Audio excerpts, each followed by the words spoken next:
Cade passed away from heart failure. He's a former 3-time WWE Tag Team Champion, but more importantly, he was one of us. He was a member here in NWA Southwest, International Pearce. He's been with this organization for a long time. So we're going to have the wrestlers come out to the ring area.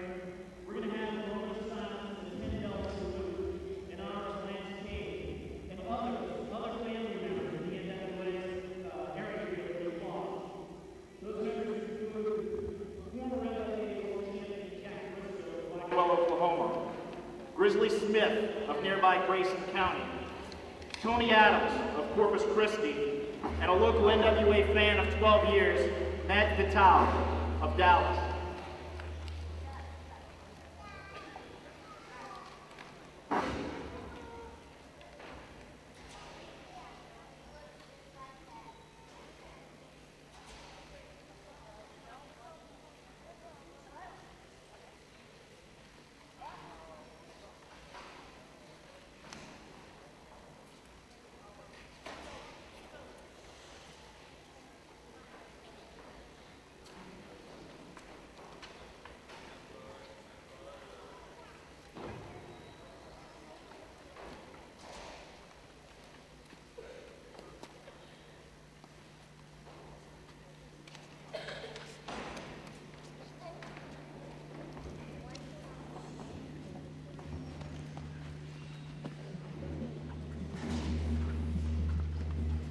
Now a $10 salute in honor of those who have fallen.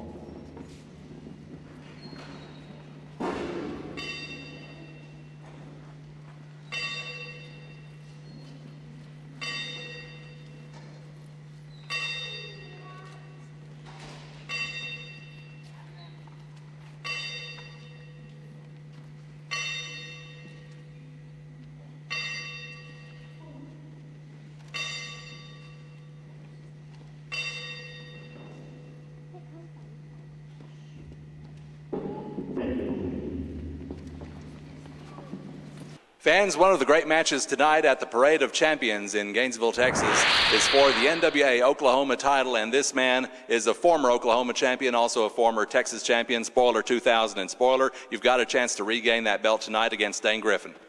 You know, I'm not going to get up here and I'm not going to scream and I'm not going to yell about all the accomplishments that I've done throughout my wrestling career. Dane Griffin, you know who I am and I know who you are, so you better watch out. Like Mr. Moore here said, I've been the NWA Texas Heavyweight Champion. Numerous times I've been the NWA Oklahoma Champion. I've been the NWA Tag Team Champions, one half of that. So you know what? You're not going up against some new guy or some little jobber that decided they want to get into the wrestling business. Mr. Griffin, word of caution. First off, don't you dare mess with this mask. And secondly, you remember the claw, because I know you've seen it. And I know you've seen what it can do. I've squished coconuts. I've squished grapes, apple, you name it. And your head is next on the list, Mr. Griffin, because I'm going to squeeze and I'm going to squeeze until everything you got in that very small head of yours comes oozing out of your ears. So my caution to you is you do whatever you can to win, because I promise you this, I am. Danny Hodge may have the tightest grip north of the Red River. South of the Red River, it's Spoiler 2000. Will Dane Griffin feel that grip? We shall find out in minutes. Dane Griffin, NWA Oklahoma champion. Tonight, you face Spoiler 2000, a former NWA Texas champion, a former NWA Oklahoma champion. That's right, former champion. I'm the current champion. You know, Spoiler, you were great back in your day, but that was back then. This is the new school. I represent the way wrestling is today. And if you think you're going to take this, you're sadly mistaken. Ladies and gentlemen, are you ready for Parade of Champions Volume 10?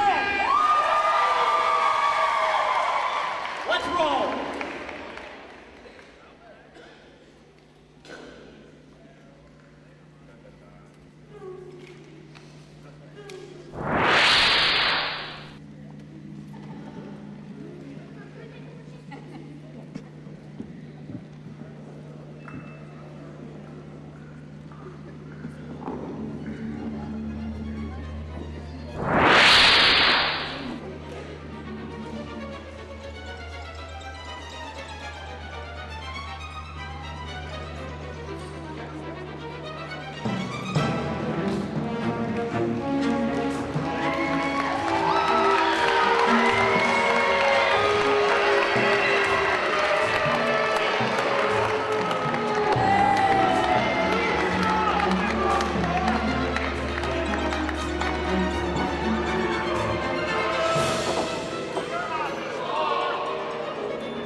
back there talking while I'm talking. That's rude. When I talk, you listen.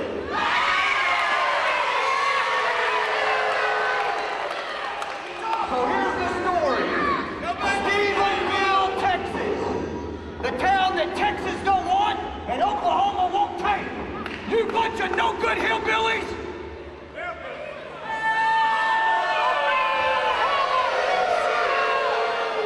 So here's the deal. Once again, I've been robbed by the NWA and I have to crawl my way back up to get a title match. Even though I've already been the NWA Oklahoma title champion once and held that title, I've been the Texas heavyweight champion and held that title, as well as the NWA Oklahoma tag team champion. And here I am in the opening match, having to work my way back up again. So, why do I say this? I'll tell you. Because don't blink. I promise you, this is not going to take very long for me to squish this paper champion that's about to come out here.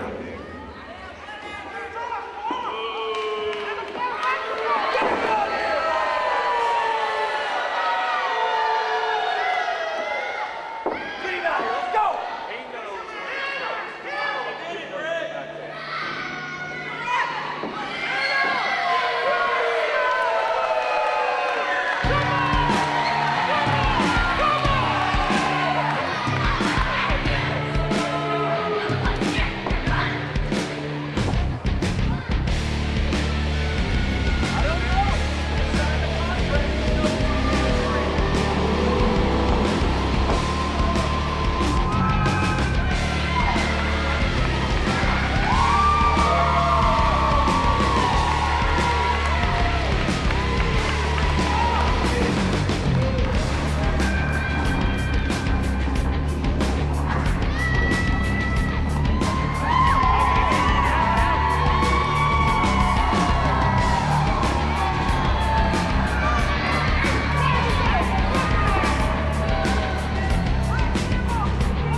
Ladies and gentlemen, this match is one fall with a 20-minute time limit, and it is for the NWA Oklahoma heavyweight title.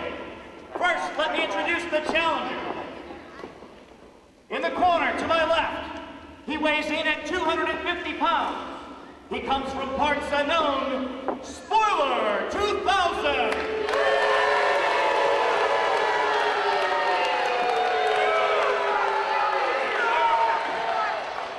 In the corner to my right, he is the current reigning NWA Oklahoma heavyweight title champion. He comes to us from Oklahoma City. He weighs in at 221 pounds, Dane Griffin.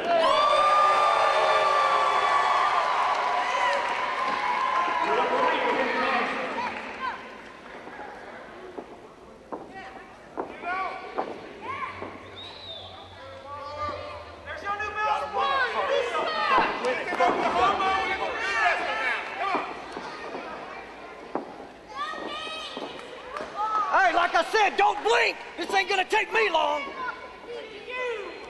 Get over here, Ref. We're ready to start. You're over here. Hey, hold on. Ring the bell.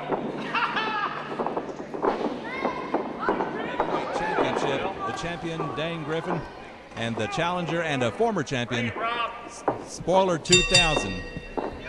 And we get the bell a second time, and here we go. Tony Brooklyn has joined me at ringside. And Tony, can you feel the excitement in the air for this parade of champions? It's electric in here, Rob. Can you believe this? We start off with Spoiler 2000, a former NWA Oklahoma champion, a former NWA Texas champion, and he's facing the current Oklahoma champion, Dane Griffin. It doesn't get better than this. It certainly doesn't, but we've got a lot of great matches still to come tonight. The Texas Tag Team belts will be on the line, the Texas Heavyweight title on the line, and of course, a huge main event. We have had interest from all over the country, all over the world for this one, as we will see Charlie Haas, former three-time WWE Tag Team Champion, taking on the reigning NWA World Heavyweight title holder, Scrap Iron Adam Pearce. Title matches up and down the card. 5 titles on the line tonight. And then an Irish brawl between Doink and Donovan. This card is fantastic. And this is certainly an historic night, not only for all the title matches, but also you mentioned that old school Irish brawl we're going to see later. This is going to be the last appearance anywhere in the world of Matt Bourne as Doink the Clown. He was the original Doink the Clown, and he hangs up the green wig, so to speak, tonight. And Dane Griffin ducks out of the way and now fires in some left hands on the spoiler. The man with the mask reeling in the corner, an Irish whip into the opposite corner. Big backdrop. Spoiler 2000 is in some serious trouble here. Yeah, but you know what, Rob? Dane was going with what looked like a closed fist early in the match. Where's the sportsmanship? Well, sometimes you got to throw sportsmanship out the window when you have things as important. Oh, look out! Clothesline, and there goes Spoiler all the way to the floor. And the fans here in the Gainesville High School gym, these fans of the Gainesville Leopards, are also fans tonight of the Oklahoma heavyweight champion, Dane Griffin. No doubt about that. Spoiler's not getting too warm of a welcome here. The crowd's on his case, and Dane Griffin's loading up on him. Punches, throws him over the top ropes. And now a slingshot vault into the ring.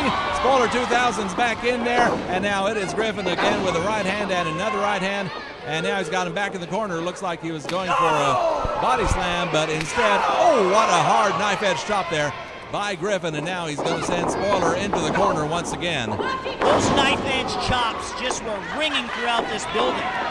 And now Griffin turns him over. He's going to go for the cover. 1, 2, and only a 2. He had the leg hooked, but not enough to keep Spoiler 2000 down. No, it's going to take a lot more than that, Rob. You know that Spoiler 2000's as tough as they come. Oh, no question about it. Spoiler 2000 is the man who has the authorization from the late, great Don Jardine to carry on the Spoiler name, the Spoiler tradition, into this millennium in professional wrestling. Oh, a big boot, and Dane Griffin ate all of that one. Now this is more of what I expected to see, Rob. Spoiler looks like he's taking control. 1, 2, only a 2 count there. Spoiler very nearly became the champion once again. As we mentioned, Tony, he's a former Oklahoma champion and a former Texas champion. Setting up for a neck breaker, didn't quite get all of it, but enough to put Griffin down. On top of the lateral press, 2, and only a 2. Yeah, Griffin knew what was coming up, and I got to give him credit. He avoided taking that bump. He tried to block it as best he could, and now Spoiler has him hooked. The swinging neck breaker, and that could be all she wrote for Griffin, but instead Spoiler is just going to add punishment as he climbs all the way to the top. This is high-risk territory right here. Spoiler drawing the bead on his man, waiting for Griffin to get to his feet. Trying to get the leverage on top with a double axe handle. He's got Griffin in trouble, Rob.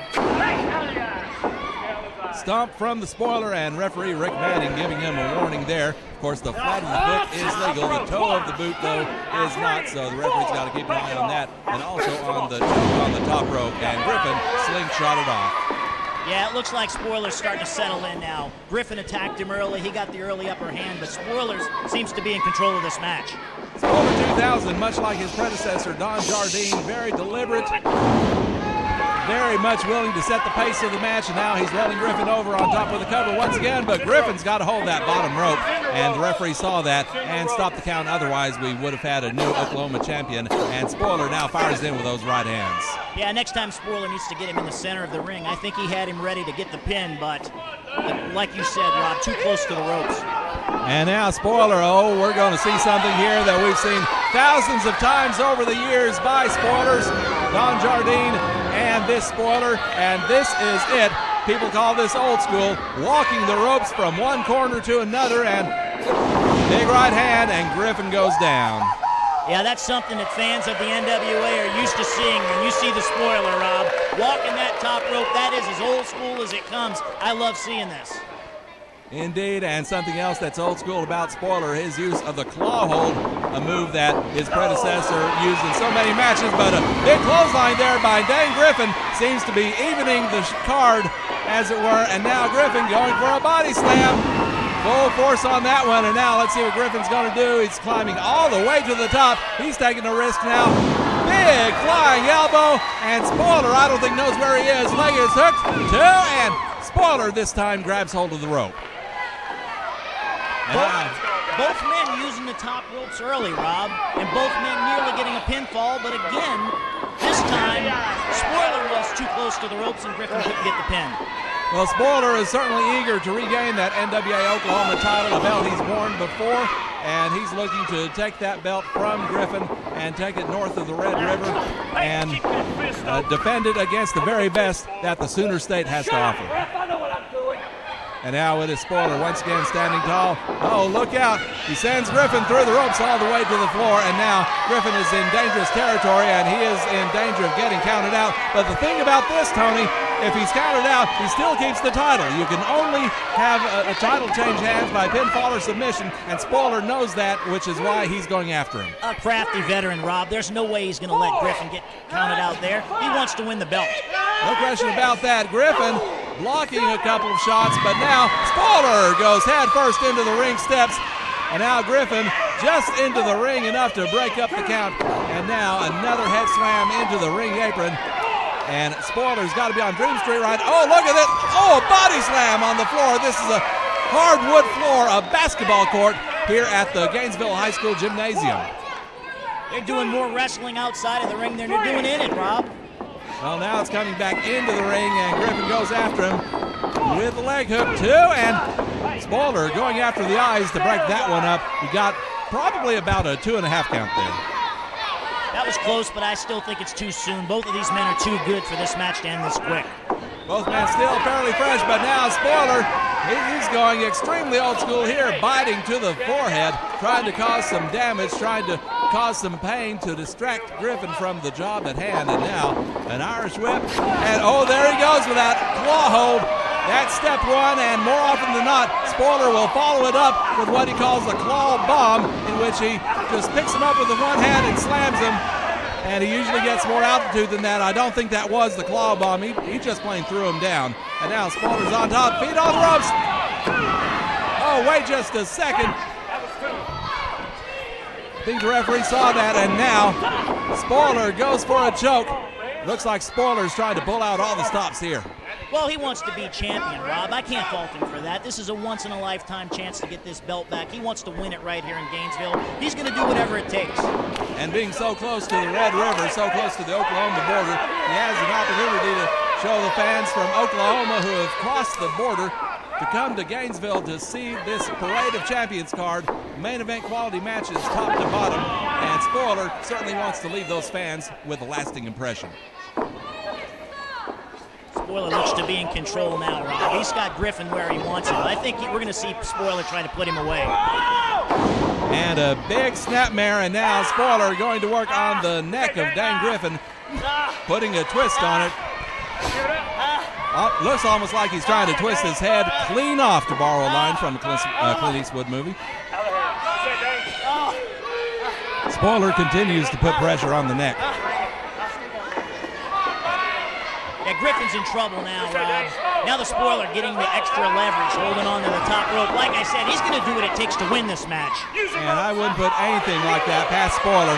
We have seen time and time again how willing the Spoiler is to bend and even break the rules as long as it benefits him. And with a championship on the line, the NWA Oklahoma title, all the more reason for him to be doing things like that. Rick Manning asking the fans, but of course, the fans can't really help him out. If he doesn't see it, he can't call it. Yeah, Spoiler's a veteran. He knows just when to let that rope go, but no. This time, Manning catches him. He saw it that time, and Manning, a very take-charge official, the dean of wrestling officials, getting into Spoiler's face, and now Spoiler putting a twist on the wrist, and now it looks like we're going to see the rope walk once again. Going old school one more time. And he's dedicating it to the few Spoiler 2000 fans in attendance here, but Griffin with a big slam off that top rope. Spoiler took a little too much time acknowledging the fans, and now He's got him, Rob. he's got the claw bomb. There it is, the claw bomb. And we are about to crown a new Oklahoma heavyweight champion. And now, once again, Spoiler putting the claw on Dane Griffin, and Griffin is close to the ropes. Does he realize it, though? And the foot is on the ropes. He got the shoulder up, which is why the referee stopped the count. And now the referee telling Spoiler to get off. Spoiler has until a 5 count to break that hold, but Spoiler is not breaking. Pushing the official away. Well, why did it disqualify him, Rob? He's working the man over here. Well, Dane Griffin's in the ropes, and Spoiler refused to break the hold when he should have. So it looks like we're going to have a disqualification here. I think that's what we've got. Rick Manning calling for the DQ. Rick Manning is calling for the Oklahoma title belt.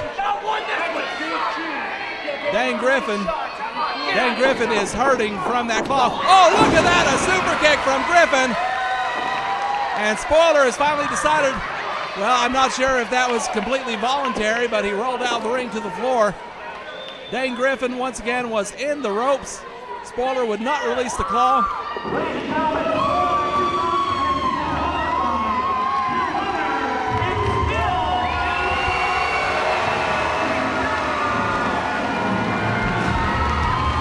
All right, fans, and there you hear it, the official word from ring announcer Tony Brooklyn. By disqualification, Dane Griffin is still your NWA Oklahoma heavyweight champion. Fans, more to come as the NWA Parade of Champions continues.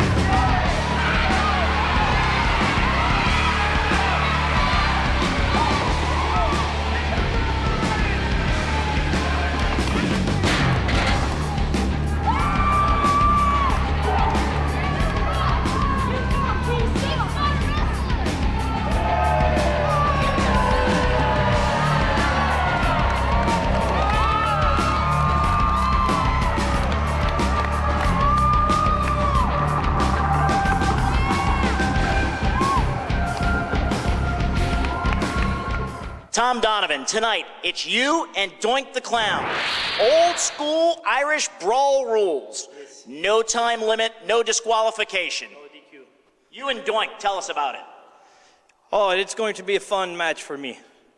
Because, Doink, you may think that you have one-upped me by getting the wig back, but I guarantee you tonight, no Texas fan is going to get it. The green is of the Irish, and it will be coming back with me to be in my trophy case. And just like I said before, you will be the first of the careers killed.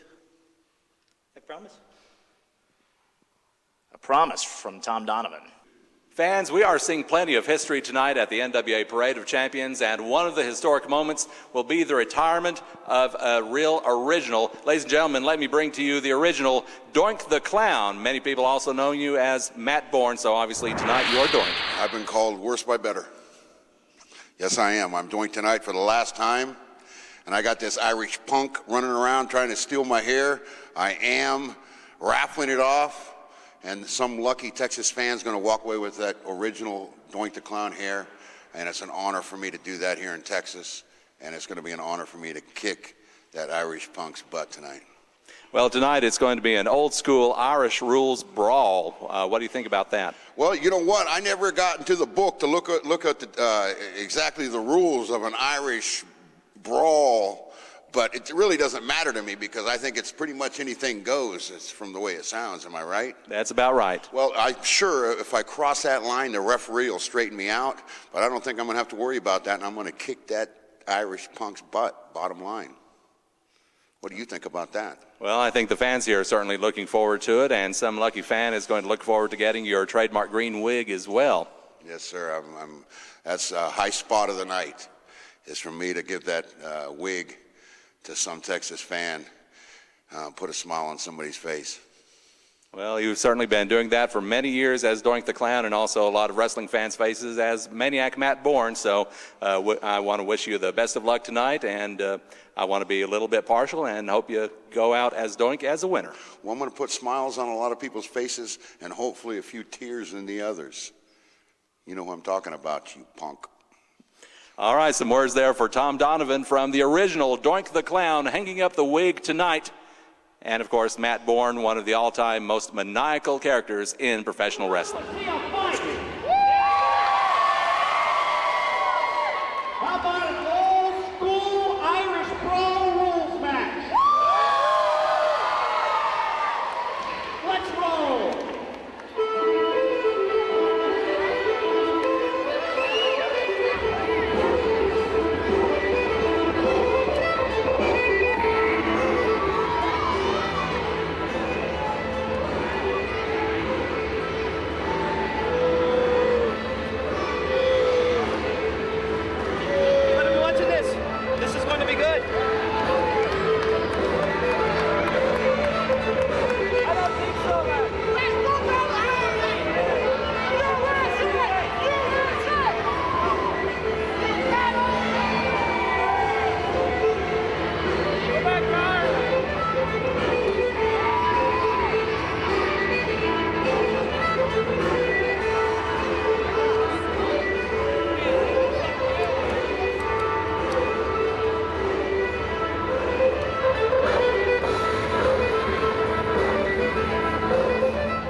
Not a Texas fan.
In the corner to my right, he comes from Ireland.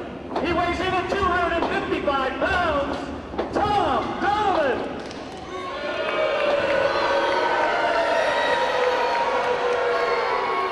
His opponent, he comes to us from Portland, Oregon. He weighs in at 250 pounds, Doink the Clown.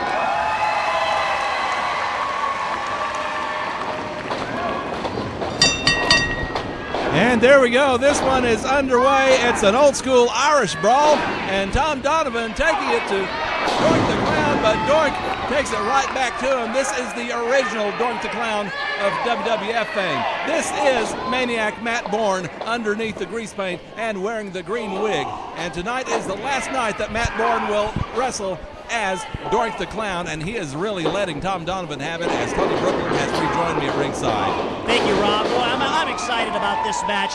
We got Matt Bourne here wrestling for the last time as Doink the Clown. You know he's going to bring everything he's got, and it's no disqualification. Well, that certainly suits a guy who's been called a maniac throughout his wrestling career, Maniac Matt Bourne. And indeed, Texas fans are very familiar with him. He's a former world-class tag team champion with Buzz Sawyer. He held the world-class Texas Championship, world-class tag team champion with Jeff Jarrett as well. He and Jarrett also held the USWA World Tag Team titles, and he beat Kerry Von Erich in 1990 for the USWA Texas title, and now they're out on the floor, and there's really not a thing that referee Rick Manning can do about it because, as you said, no disqualification, no countouts. There's got to be a winner, pinfall or submission, and there goes Doink with a chair on Donovan. Yeah, all Manning has to do is count 3. That's it, Rob. His job's easy in this match. Basically, Rick Manning is a spectator, and he's going out onto the floor to get a closer look as Doink has a seat at ringside, right out there with our fantastic ringside fans here at the NWA Southwest Parade of Champions. Donovan doesn't know where he is. No, this is exactly what I expected, Tom. When you with Tom Donovan and Doink the Clown, 2 rough and tumble guys, Rob, when you have an Irish brawl, it's just going to get nasty quick. And that atomic drop certainly felt nasty to Tom Donovan.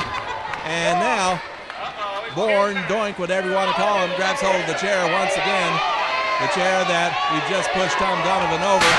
And once again across the back, and Donovan has got to be hurting right now. Yeah, he's already been hit 2 or 3 times with that chair. Doink's bringing it to him. Donovan's in a lot of trouble. No, one would think that being an old school Irish brawl, this would favor Donovan, a man who is very familiar with the Emerald Isle. But you're talking about Doink the Clown, the man with a lot of history, as Doink, as Matt Bourne, whatever you want to say. And he has been in probably more fights than Carter's has liver pills. I know that's a dated reference, but there you go. That's the kind of guy I am. Oh, my goodness, Donovan out of the way, and Doink clotheslines nothing but iron ring post. Yeah, that hurt. Doink took a big swing at Donovan, and he caught the post. Now Donovan's working on that arm right away. And now there is a definite weakness to Doink the Clown, and Donovan is working it over, putting a twist on that wrist. Oh my goodness, trying to take it completely out of its socket. And Doink is in some serious trouble now. Yeah, there's Donovan going to the arm again. He throws him into the ring post, same arm. Indeed, if Doink loses the use of that left arm, he's going to be in some serious trouble. And look at that, he just whacked. I'm not quite sure what that is that Donovan just whacked him with blackjack or whatever. Well, it looks like it could very well be a blackjack, and I'm not talking about Mulligan or Lanza either. Another strike, and Doink is in trouble. Yeah, that is a blackjack, and Donovan's known to use weapons, and in this kind of match, he's got every right to. And indeed, it would be something right up his alley. I mentioned this once again being an old-school Irish brawl, and Donovan pulls that chair out of the ring. Once again, it's legal right across Doink's back, and Doink is definitely woozy, and now right to the knee with the chair, and Donovan hitting him with the chair once again. Referee's there basically as a spectator. He can't do a thing about it. He can't put a count on him. He can't do anything until somebody's in a position for a pinfall or submission. And Donovan is just working Doink over, especially on that left arm. I think that left arm is just about gone. Well, Donovan's a veteran too, Rob, and he hurt that. The arm got injured early in the match. You can bet he's going to focus on it and try to take that arm away from Doink, so he's only got one arm to fight with. And indeed, he's got a variation of the cross arm breaker on Doink right now, trying to make the man tap out, but he is not. I mean, Bourne, he's the son of tough Tony Bourne, and Matt Bourne every bit as tough as his father was. But at some point, you got to think there's a limit. There's got to be a limit to his threshold of pain here. Well, there goes Donovan. He's got the arm in a chair, and now he stomps it. Doink's in a lot of trouble, Rob. Boy, Doink started out this match like a house of fire, but Donovan has taken over, and he is just doing a real number on Doink the Clown in Matt Bourne's final appearance anywhere as Doink, as going for a pinfall out on the floor, but only a 2 count from referee Rick Manning. 5 minutes gone by, 5 minutes. And now the chair is back in the ring, and Donovan once again goes to work on Doink, and he's tossing him back in. Certainly he must have some more plans for that chair and for Doink as we get the action returning to the ring. You know, Rob, I don't think that Doink's going to give up this quick, though. This is his last match, Matt Bourne wrestling as Doink. And I know he's taking a beating right now, but I think he's going to fight back. Well, we'll have to wait and see as Donovan seems to be taking away one of his weapons. One of the moves that Doink likes to use is called the whoopee cushion, in which he drops butt first onto his opponent. And if his butt hurts, he can't very well use the whoopee cushion. But Donovan now finding a way, raking to the eyes, but Matt Bourne, they don't call him the maniac for nothing, going to the eyes once again. It's a little bit confusing, I know, to be calling the names of both Matt Bourne and Doink the Clown, but they're the same person, and that one person just hit the corner turnbuckles hard, and Donovan with a hold of that arm DDTs him right on the shoulder. Yeah, Doink made a little bit of a comeback there, Rob, but Donovan's smart. He went after the arm again. He's going to slow him down, put some more pressure on that arm. Well, we didn't expect to see a whole lot of wrestling moves in this Irish Brawl, but indeed that is a time-honored wrestling move. In fact, Donovan's got the leg tied up, so he has got Bourne in quite a predicament. We could be about to see Doink tap out. Who knows? Oh, and a stomp on the hand there by Donovan. The Irishman looking to make a name for himself here. Oh, low blow by Doink. Again, all legal. Totally legal, Rob. If nothing else, Doink's getting a bit of a respite while Donovan feels the pain through his family jewels, I guess you could say. And Donovan's trying to get away, get some distance between him and Doink, but that doesn't work. Doink's got a hold of him, and he can do anything he wants here. Donovan's in trouble, Rob. Oh, man. My goodness. Right to the you-know-whats. Doink may be a clown, but he could be a rough, tough clown as well. Now pulling on the ropes for extra leverage as he stands on the side of Donovan's jaw. And once again, the referee can't do a thing. No 5 count, nothing.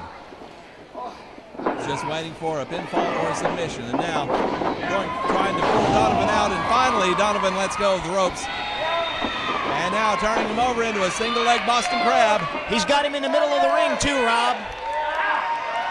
The question is Donovan far enough away from the ropes, and is he going to submit? Just a hair breadth away from that rope as Doink continues to put on the single leg crab, trying to take that leg away from Donovan, just like Donovan's tried to take that left arm away from Doink. Donovan trying to roll over and get out of it, but once again, Doink rolls him back into position, that one leg pulled back. You know, Rob, I don't think Doink's going to tap out. I don't think Donovan's going to tap out. These two guys are tough. They're going to fight until one man can't go anymore. I think you're absolutely right about that, Tony Brooklyn. These are two of the toughest individuals currently in the NWA. As Doink with an elbow drop on the inside of the knee. And Donovan's in some serious pain now, and I think Doink is going to do it one more time. Almost like a variation of the spinning toe hold there before he drops. You know, Donovan's a big guy, and how do you take a big guy down, Rob? Take away one of his legs. You take his legs away from him, and they're all the same size on the mat. I know that cliche has been said 100 times in places I've heard. And now Donovan, he goes all the way out to the floor. We may be about to see this one go to the outside once again, and indeed Doink goes after him. And looks like Doink maybe, I don't know, he may be looking for, well, he grabs that chair. Doink is going to use that chair once again. He's going to go out as Doink. He's going to go out in style, whacking Donovan over the head with that chair. You know, Rob, I'm surprised they've done as much wrestling in the ring as they've done. I expected most of this to be outside. And Doink continues to use the chair, trying to throw it back in the ring now. Well, second time's the charm in this particular case, as Donovan is in some serious hurt on the floor. Doink continues to work on Donovan right in front of the ringsiders here. Beautiful Gainesville High School Gymnasium, home of the Leopards. As Doink continues to work on Donovan, drags him up to his feet, fires in to the left. and now pushes the Irishman back in. Yep. And let's see what Doink is going to do now. The referee's back in there, but Donovan, he was waiting for Doink. He was taking his time getting in the ring, and that was a mistake. Oh, Rick Manning's getting a workout, isn't he, Rob? In the ring, out the ring, in the ring, out the ring.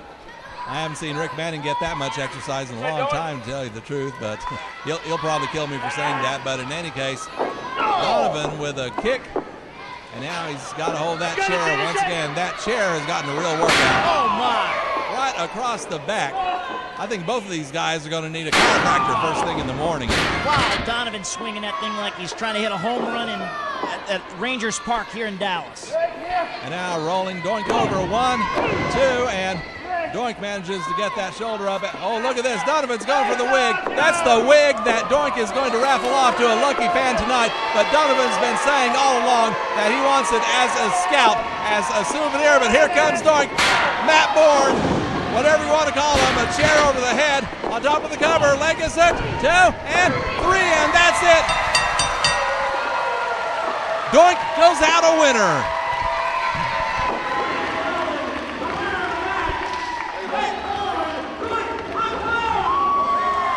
Well, ladies and gentlemen, what a wild and crazy Irish brawl we've just seen.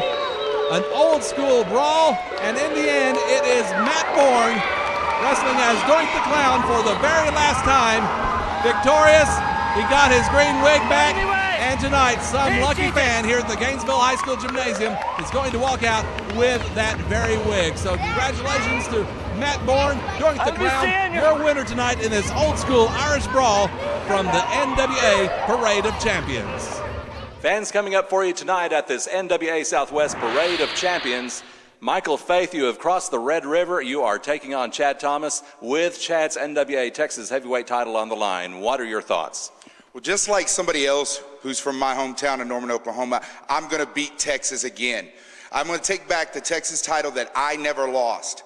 Nobody ever beat me for it. I was stripped of it due to an injury. Chad Thomas, you're nothing but an intermediate champion. I will take the belt from you, and there's nothing you can do about it. All right, those are the words from the Largador. Michael Faith, will he be the new Texas champion? Time will tell. Chad Thomas, NWA Texas Heavyweight Champion. Tonight, you've got a big match with Michael Faith. Your belt's on the line. Yeah, you know, this was a little unexpected, coming to Gainesville and having to wrestle Michael Faith. See, Michael, this is where you messed up. You thought you came to Gainesville and you were just competing against Chad Thomas. You came to Texas, Michael Faith, and now you're competing against all of Gainesville. See, when I step in the ring with you tonight, Michael Faith, it's going to be a whole new experience, an experience the size of Texas. Chad Thomas and Michael Faith, the NWA Texas Heavyweight Championship on the line.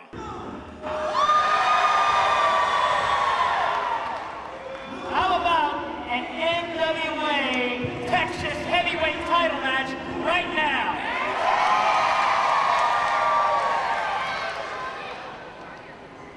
Let's do it.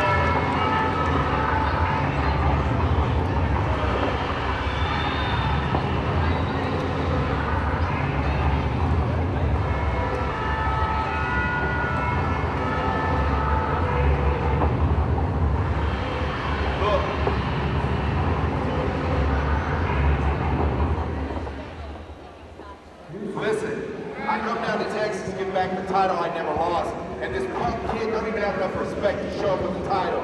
That just shows what horrible people you have here in Texas.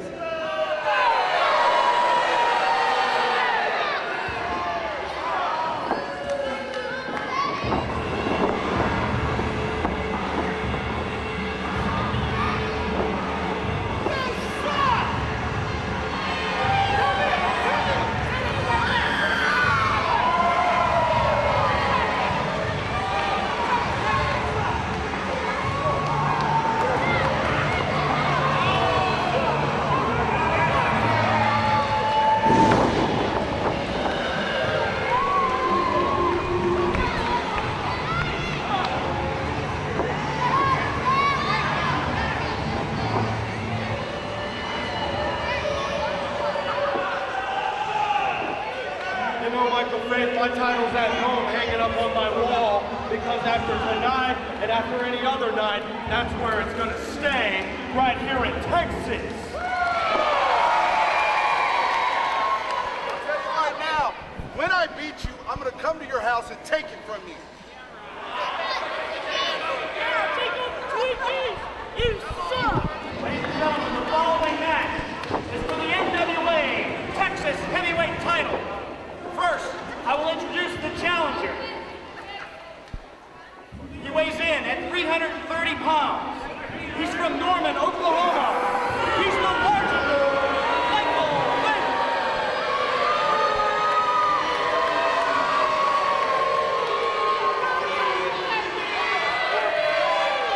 In the corner to my right, he hails from Amarillo, Texas. He weighs in at 248 pounds. Chad Thomas. This match is one fall with a 20-minute time limit. All right, and we're set to go with this one. Another title match on this NWA Southwest Parade of Champions. Parade of Champions 10, by the way. Texas heavyweight belt is on the line, and it's going to be the champion wrestling out of Amarillo, Chad Thomas, against a former champion by the name of Michael Faith. Michael Faith is a former NWA Texas heavyweight champion himself. He never lost the title in the ring. Michael Faith lost the title only due to an injury and being stripped of the title by NWA Southwest. So it is Chad Thomas here, as it were, defending the state of Texas against the Largador from Norman, Oklahoma. Boy, he is large, Rob. I was just in there with him. Chad Thomas is a huge man. Michael Faith is just tremendous. He's a big guy. Thomas has his hands full. And remind us, what was the weight you gave for Michael Faith?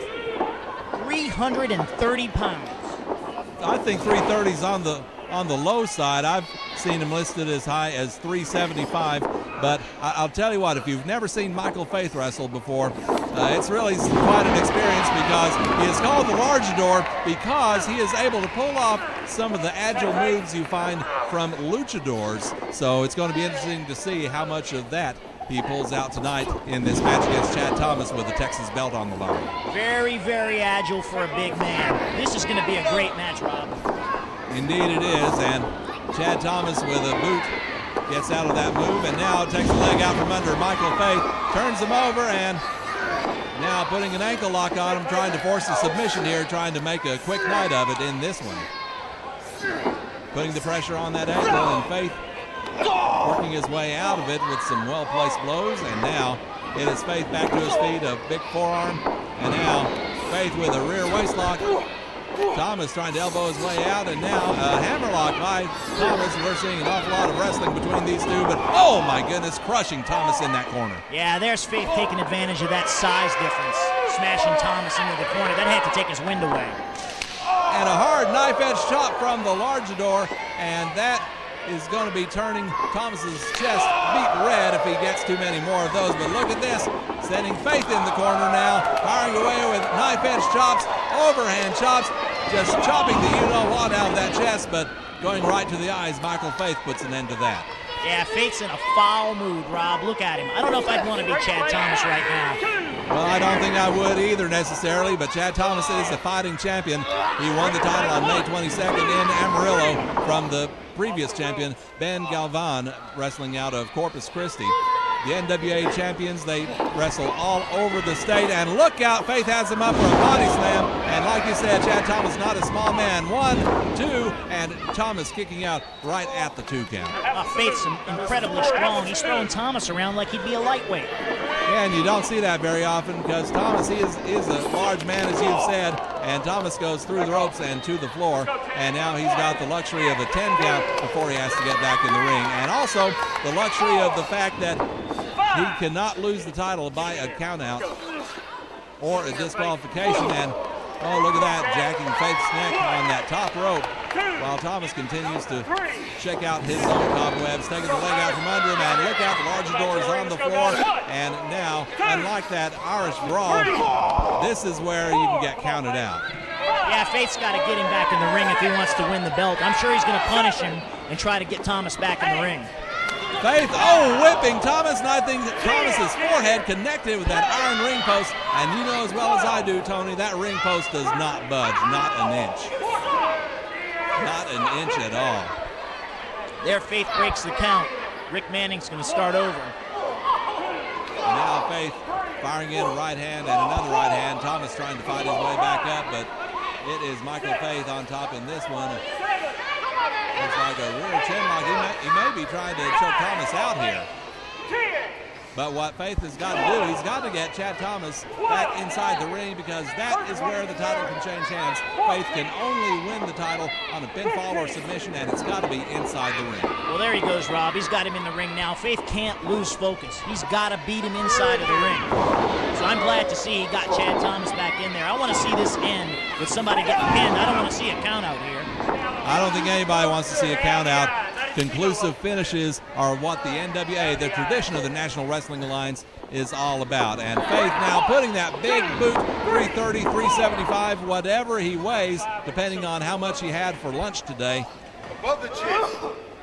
Certainly on the verge of crushing Chad Thomas's windpipe there. Can you imagine having a 330-pound man standing on your windpipe? I can't, and I'd really rather not, because I'm sure the result would be rather gruesome. Thomas trying to fight his way up from a kneeling position. Faith with a forearm, and Thomas slugging away, and they're just going at it back and forth, but it looks like Faith has got the advantage again until Thomas comes in with that kick, and now head first into that top turnbuckle, and it is Chad Thomas trying to maintain the pressure on Faith. Coming off the rope, but oh, look out, over the top and all the way to the floor, and he hit that floor hard. Yeah, you could hear the thud way over here at the announce table, Rob. Here at Anfield, you could feel the seismic waves, as it were. Referee Rick Manning now with the count out, and Michael Faith needs to get his opponent back in the ring. We've mentioned it before. To win the title, you got to do it inside the ring. And Faith breaks up the count, perhaps inadvertently, because he wants to go after Thomas. And Thomas, he's got to be seeing some serious stars right now. Faith is out on the floor. He's going to go after him. I don't think he realizes Faith is measuring him on the floor. Oh my God! Oh my God! Power slam the big man. I can't believe he picked him up and slammed him. Good grief. He used Michael Faith's own momentum against him in that power slam.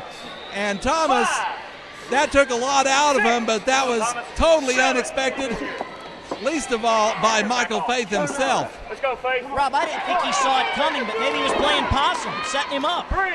He may very well have done that, and Chad Thomas from Amarillo is now in the driver's seat as he is in the ring, and it would suit him just fine if Michael Faith were to get counted out. Referee with the count, and I believe we've got the 20 count for countouts here at the Parade of Champions. Faith got a knee up, and I think he was in just enough to break up the count. Let's go, Faith. One. I mean, a big man like Michael Faith hitting the hard gymnasium floor like we have here at the Gainesville High School gym, that's just got to be spine-rattling. You know, they had to feel that seismic charge in Dallas, Rob. Oh, and Thomas. He hits the ground again. Thomas kicks Faith off the apron. The big man goes down, and I don't know if he's getting up from this one. That measured on the Richter scale. Oh, no question about that. I think that's bigger than a lot of the California earthquakes we hear so much about. Referee backing up Thomas so he can make the count. And again, we've got a 20 count that the wrestler has to get in before the end of, but Thomas is going out after him. He's going to drag him back in the ring. Thomas is a fighting champion, as I said, and I think he wants to take care of Faith inside the ring where it ought to happen. Yeah, you got to give Thomas a lot of credit. I think Faith may have been willing to stay outside. He looked pretty rattled, and maybe he would have been counted out, but Thomas brought him back in. Well, I tell you what, these fans like what they're seeing. 1, 2, and Faith grabs a hold of that bottom strand of rope. Otherwise, we would have seen a 3 count, and Thomas would have been able to walk out of here still the NWA Texas Heavyweight Champion. I thought he had him. I thought Faith was out. Last second, he reached out for that rope. Michael Faith still with the wherewithal, the mental awareness, as it were, to grab onto that rope. He knew exactly how close he was. And let's see what Thomas is going to do. He's going to go for an Irish whip on the big man.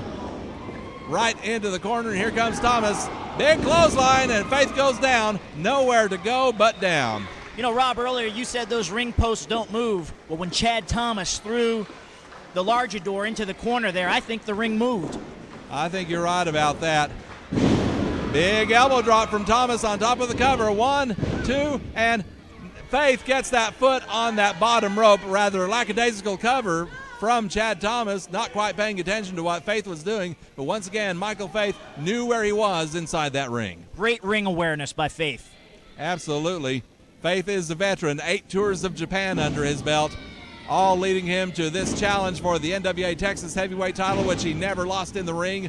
Stripped of the title due to an injury. Right hand by Thomas, putting Faith down, and he may have put him out on top of the cover. 1, 2, and once again, Faith manages to kick out, but how much gas is left in the big man's tank?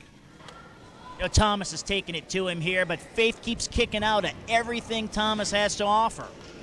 Front facelock now by the reigning Texas heavyweight champion. Chad Thomas got that title shot against Ben Galvan in Whitesboro, Texas back in May when he won a triple threat match against the Oklahoma champion Dane Griffin and the regretfully late Lance Cade. Thomas going for a suplex, but oh, now he gets it. Now he gets him up and over. Tremendous suplex on Faith, and now Thomas on top with a lateral press too, and once again Faith able to get that shoulder up, but what a suplex that was by Chad Thomas. What's it going to take to pin the big man? Thomas has given him everything he's got. Indeed, he's throwing everything at him but the kitchen sink.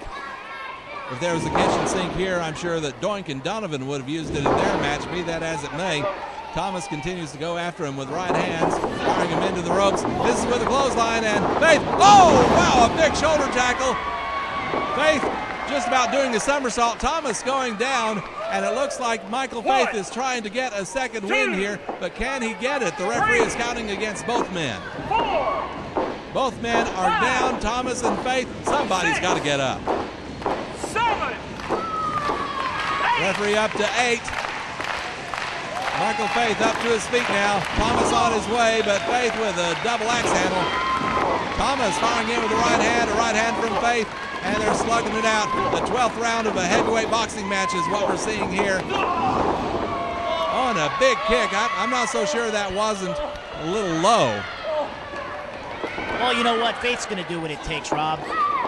No question about that. I've seen Michael Faith before, and I've seen him do anything it takes. They're in the ropes. They got to break it up. Michael Faith has to have Chad Thomas in the middle of the ring in order to pin him. So we'll see what he does here as he puts that left leg, twisting it around that bottom rope, trying to put some unnatural torque on Chad Thomas's knee. Yeah, Thomas looks like he's in trouble now. I think the big man's starting to take control of this match.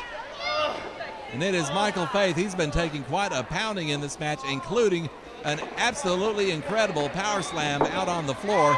But Faith, drops down. He could have pulled his knee out of joint right there. Exactly what I was thinking, Rob. Thomas holding on to that knee. I wonder what kind of damage Faith's caused to it now. And there's no question, if he continues to focus on that knee, Chad Thomas may need some arthroscopic surgery before it's all said and done, as he wraps that leg around the second rope, continues to pull on it, referee with a count, and Michael Faith coming off oh my goodness, right into the knee, and that wheel has got to be done. It's got to be gone. Thomas is in big trouble. I got a feeling we could see a title change. We may very well, the way Michael Faith is going. He has picked things up in the last couple of minutes. He's got a front face lock on Chad Thomas.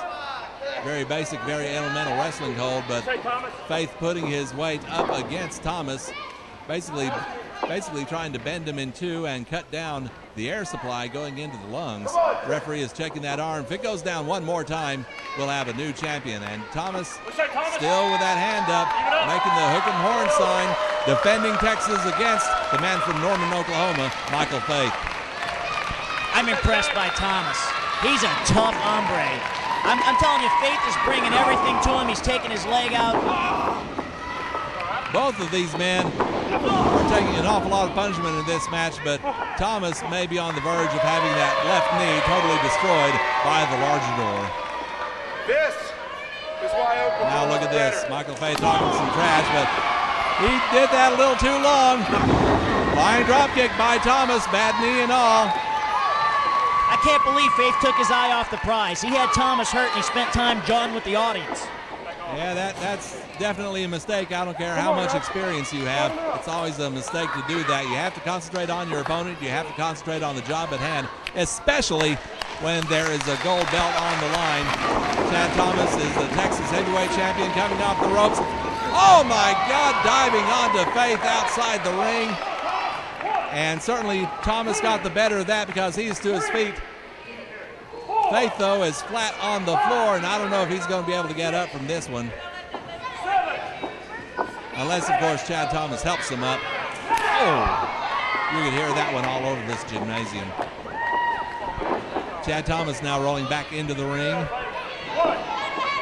And referee with a count now on Michael Faith. 4, 5. Thomas seems to be getting his win back. Faith, boy, Faith has had an awful lot taken out of him. He's finally back in the ring, and Thomas is there waiting for him. The Texas heavyweight champion coming down with a big forearm across Faith's lower back. And now it's Chad. Well, look at that. Out of nowhere, Faith grabs the left leg. Oh, my goodness. Leg whip takedown by Faith. And that could very well have done in Thomas's knee. I'd be very surprised if Thomas is still able to stand after this. Devastating maneuver by the big man. Now it looks like he's moving in for the kill. And now Faith indeed going after him. Irish whip into the corner. Thomas limping around, and Michael Faith building up ahead of Steve. Oh my goodness, he just crushed him right there in the corner. Just mashed him. And now Faith with another Irish whip. Backing up. He's going to get some momentum. Charges in. Thomas out of the way. Faith waited too long for that. I can't believe Chad Thomas was aware enough to get out of the way. He's taking a beating. Clothesline by Thomas. The big man goes down. And now Thomas with an elbow. Faith goes down once again. And the momentum is turning once again in favor of the Texas heavyweight champion. Oh my God, look at that. Sidewalk slam by Thomas. And look at this, 1, 2, and only a 2 count there. So close. Well, Thomas has found a second or third win, whatever it is now, Rob. Faith has put him in difficult situations so many times in this match. Thomas keeps bouncing back. Pulling back on Michael Faith's chin. He had the left arm tied up momentarily, and now Thomas continues to put his weight into pulling back on the chin, perhaps trying to force a tap out from Faith, who grabs onto the rope. Referee calling for a break, but Chad Thomas doesn't quite break cleanly, delivers a stomp on Faith. This is a rough match we're watching here, Tony. Two big, tough men, and they can both fly around a little bit. It's been a great match, Rob. And now Thomas getting the better of that collision on top of the cover. 2, and only a 2. Faith getting that right shoulder up just in time. And this is getting to the point, Tony, that somebody's got to run out of gas. Somebody's tank has got to be on E. Yeah, and it's only a 20-minute time limit in these matches. These guys have been going at it for over 15 minutes now. And certainly at their size. Oh, look at this. Michael Faith with the ego slam. Out of nowhere, the ego slam, and now, oh, look at this. Lion salt by Faith. 1, 2, and 3, and look at this. We've got a new champion. A brand new NWA Texas heavyweight champion. Your winner and new Texas champion, Michael Faith. We're going to get the official word. The winner of this match and new NWA.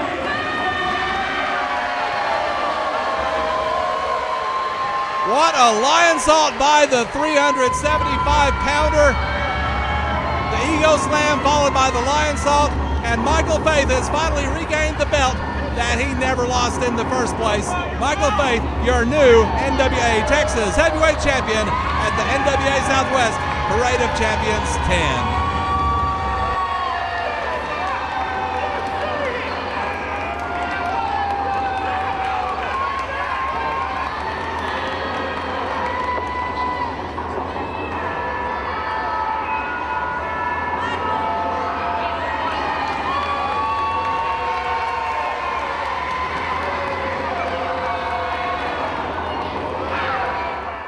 Hello fans, a big tag team match tonight with the NWA Texas tag titles on the line.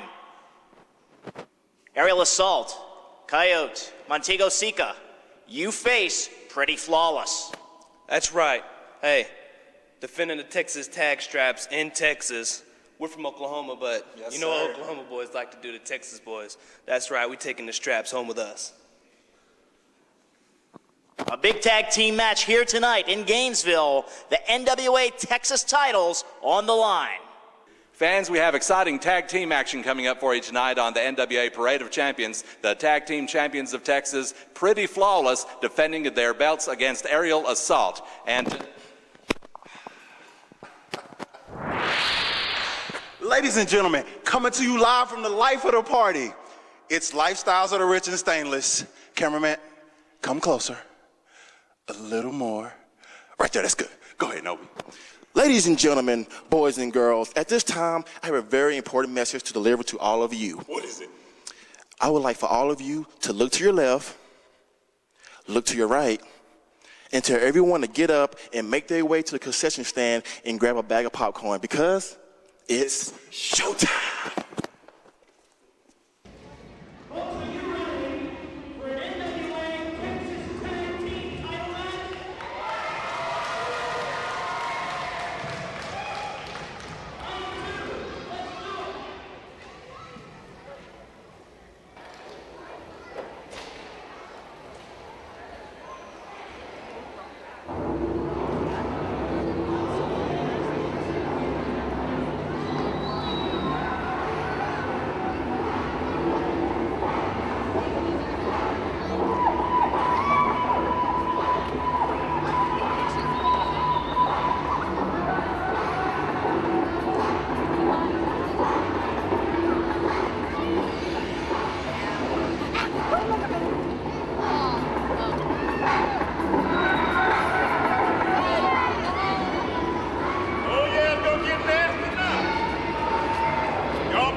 rise above.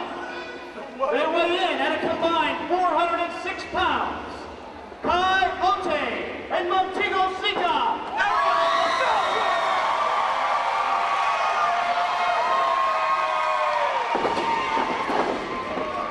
And now, the champions. They hail from Dallas, Texas.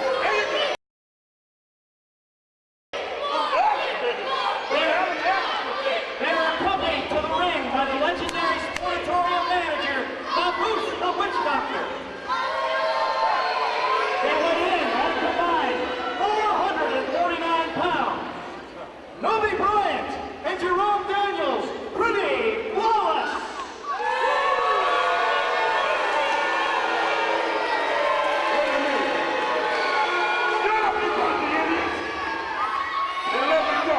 What I like to do all the time, I want to give you boys fair warning. If you got any sense, you'll get your butt out of here and walk out and leave right now while I stay. This sick referee right here ain't gonna be able to help y'all. I'm just telling you. And I'm sick of you. Go back to the back.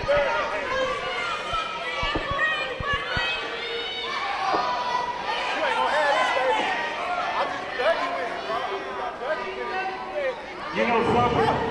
Me and you go back a long way, back to the 80s. And things ain't changed too much. You're still the same person you've always been.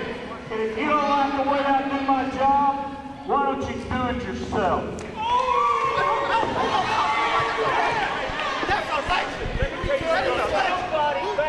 Well, it seems like even the referee, Rick Manning, is getting verbally involved in this one. He and Baboose indeed go back a long ways, many years, to the days of the legendary Dallas Sportatorium, Cade and Industrial in downtown Dallas. Nothing there now but a vacant lot, but so many memories in that building. As Tony Brooklyn rejoins me at ringside, we have the bell, and this is starting now for the NWA Texas Tag Team Championship. The champions, Pretty Flawless, and the challengers, Aerial Assault. Title match after title match. Two great tag teams. What a show Parade of Champions 10 has been. And I mean, we're only halfway through it, Rob. Indeed we are. We've already had the Oklahoma heavyweight title as Dane Griffin remains the champion. A new Texas heavyweight champion, Michael Faith, regains the belt. And I think Rick Manning is ready to declare Coyote and Montego Sika the winners if Pretty Flawless and Baboose follow through on their threat to walk out. A lot of heat between Baboose and Rick Manning, the referee. Those two exchanging words before the match started. Indeed, as I mentioned moments ago, they go all the way back to the glory days of the world-famous Sportatorium. And we are about to see a Sportatorium quality match because Aerial Assault, the challengers for these belts, they live up to their names. They have the ability to come at you from the top ropes, through the ropes, from the floor, anywhere. Coyote and Montego Sika are both very capable challengers, and who knows, we could see brand new champions tonight. Well, we've already had one belt change hands, so anything's possible at an NWA Southwest show. And especially with the Parade of Champions, the 10th edition. Main event still to come, of course, the NWA World Heavyweight Championship between the champion Adam Pearce and the challenger Charlie Haas. You talk about the NWA World Championship, you talk about Parade of Champions, you got to think back to that fateful day in Texas Stadium where Kerry Von Erich beat Ric Flair for the belt. Huge match tonight, Pearce and Haas. I can't imagine there's a bigger main event anywhere in the country tonight, Rob. Not just in Texas, but anywhere in the country. You're absolutely right about that, Tony Brooklyn. These fans are behind, well, there's no question who they're behind. It's Aerial Assault that they want to see win this match and win the belts. Collar and elbow lockup, and Nobi Bryant has Montego Sika backed up. Ooh, not quite a clean break there. Probably, well, more than likely a good bit of intimidation being done there by Nobi Bryant. Yeah, I don't know if Nobi did it on purpose, but he pushed Montego into the cameraman, trying to get an early advantage. Well, indeed, our cameraman doing a fine job this evening of getting all the action up close and personal. Rear waistlock and a very good takedown there by Nobi Bryant, and Sika trying to get out of it now, but Bryant maintains the ride, maintains the hold. And now Sika turns it around into a rear waistlock of his own and a takedown of his own. So matching up 1 for 1 in the takedown department. Great wrestling moves by both teams so far, Rob. And now Bryant trying to use his strength to pull the hands apart, trying to release himself from the hold, an elbow, and now a go behind once again. And now Bryant with a twisting wrist lock on Sika and putting a little extra onto the lock. You got to think this is part of their strategy to stop these two high flyers from flying around and slow down the match. Get the arm bar, work the body part, not let these guys get flying and pick up that momentum like they'd like. Slow it down and keep them grounded. And now a side headlock by Bryant. And looks like they're closer to the Pretty Flawless corner than they are to the aerial assault corner. And now give him a little knuckle rubbing to the top of Sika's head. That's a bit of humiliation there being brought upon Sika by Nobi Bryant. Throws him off. Bryant with an elbow, putting him down. A little bit of a shuffle there, and Daniels mimics it on the apron. Steps over Sika. Sika, very high leapfrog. Goes for a hip toss and a reversal, another reversal, and now Bryant behind into the ropes. Sika holds on to the ropes, and now, oh, look at this. Oh, flying head scissors, and there goes Bryant. What an athlete Sika is. Oh, my goodness, and Sika. He landed on his feet, Rob. And very quickly back into the ring. Amazing recovery there by Montego Sika. And now firing away at Bryant from outside the ring. And now telling Coyote to get out of the way. And oh, head first into the turnbuckle. And that flips him over. And Sika very quickly going up to the top rope. Bryant doesn't know where he is. Missile drop kick. Tremendous altitude, great elevation. Leg is hooked, 2, and only a 2 count. We nearly had new champions right there. And now Sika tags in his partner, the proud Native American Coyote.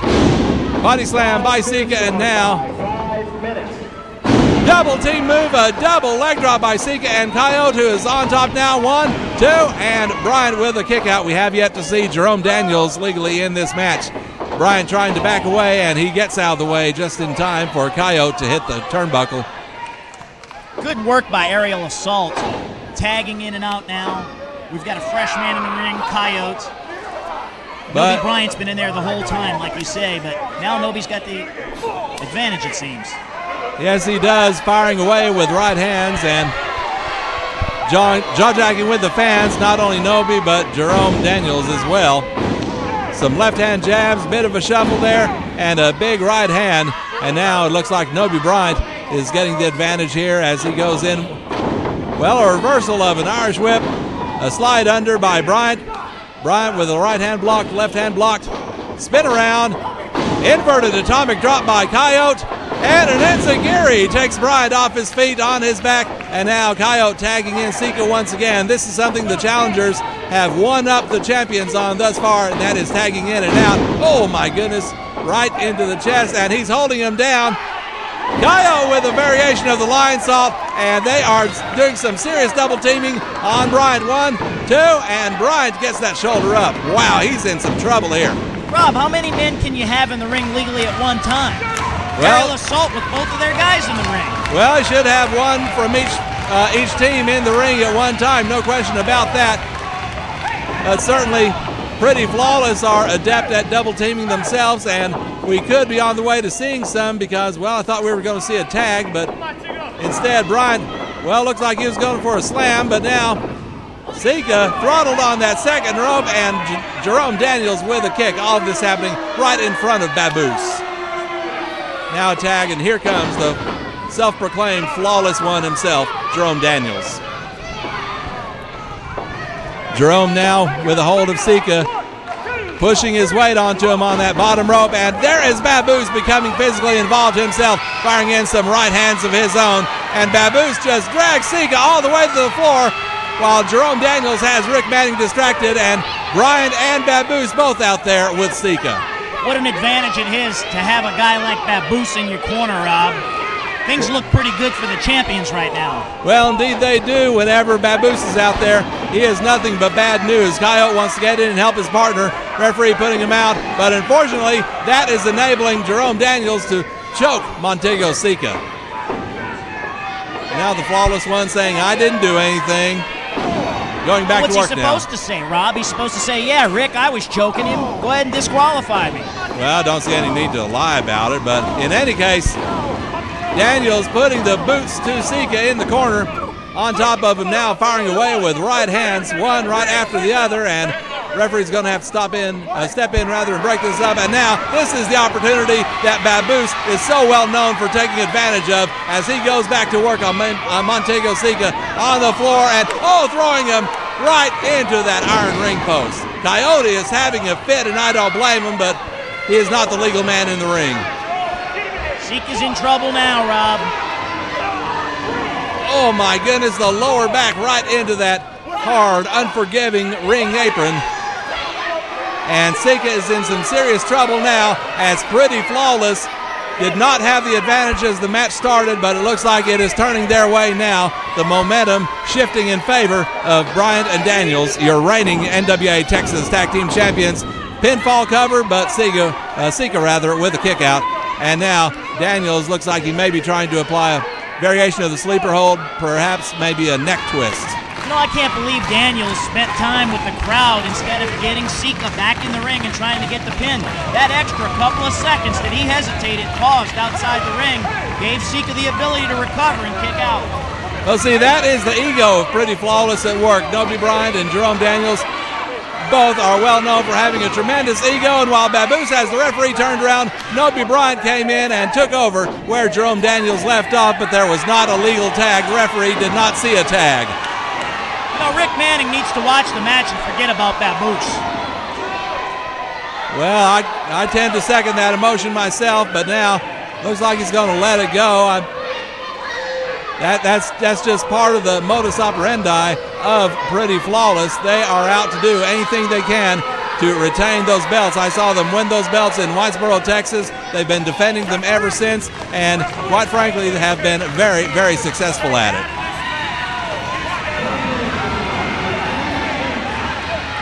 And once again, a switch out by Bryant and Daniels, so it is Daniels back in there with the chin lock on Montego Sika. Once again, the referee having been pulled aside by Baboose, asking about a tag. Once again, there wasn't even a tag, and it is Daniels back in there. So I guess we're back to square one where that's concerned. Referee Rick Manning checking the arm. If it goes down once again, we could have the same champions that we came in with, but Montego Sika is still with control of that right arm. Well, early in the match, it was Coyote and Montego Sika with the great teamwork. Now Pretty Flawless.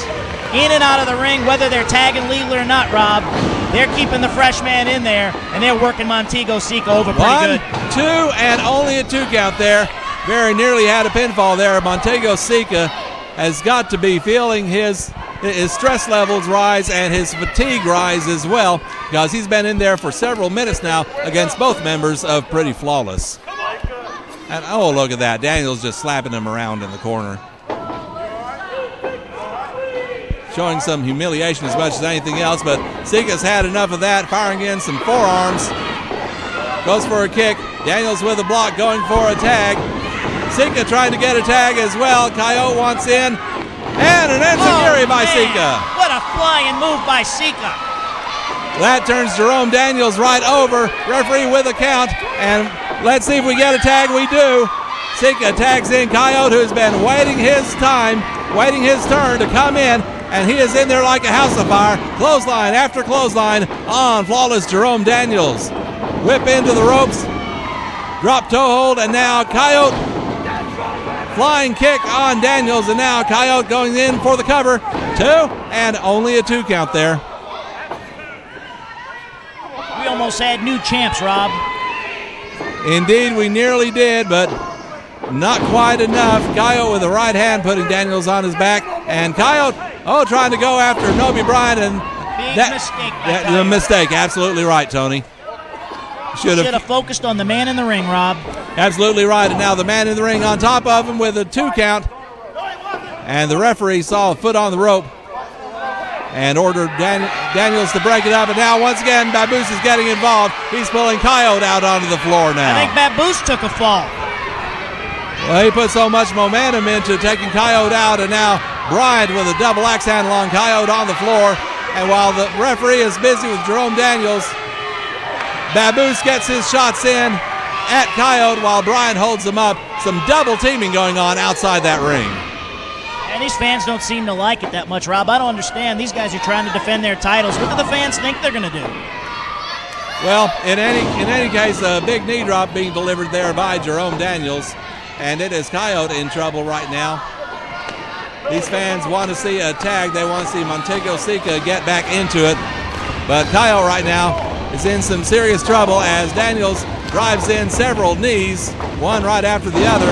Oh, and right across the knee, a neck breaker across the knee. Oh, and look at this. Daniels taunting Sika, and Sika's having none of that, but referee's trying to get Sika out, and now once again, a non-tag by Pretty Flawless. That's why these guys are a great tag team, Rob. They take advantage of everything that's there for them. You got to give them credit. They keep the fresh man in the ring. They know how to maneuver this ring and maneuver the referee to put themselves in a great position. They're a well-oiled tag team, no question about that. I've watched them team many times over the last couple of years. And once again, Noby Bryant with a put him up, drawing Sika back into the ring. And once again, no tag, but Daniels is in there and he's going for a pin. Referee is not in position to see it though. And now he has 1, 2, and Coyote kicks out. If Rick Manning had been down there at the start, this match could have been over. He had him pinned for at least a 5 count, Rob. And now it is Jerome Daniels representing Pretty Flawless. Aerial Assault being represented by Coyote in the ring. And Daniels going to work on Coyote once again, pulling back on the chin, pulling back on the head and neck of the Native American.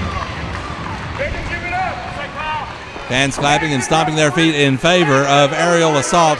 But let's see if that is going to do anything to raise their chances of sporting a comeback here. Some damage being done to Coyote's neck right now by Jerome Daniels. These fans getting a good look.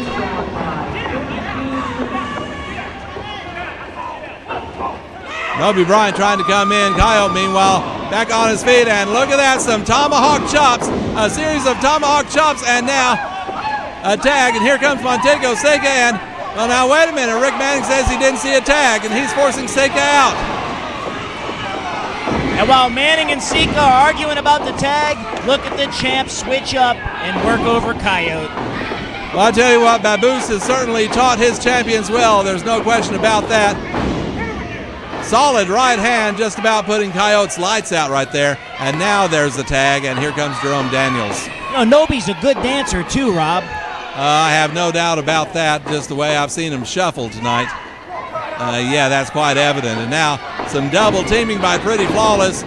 Double leapfrog, very well done. And now Bryant with a kick. Now one of them has got to get out of the ring. We cannot have this double teaming for long. Both coming off the ropes.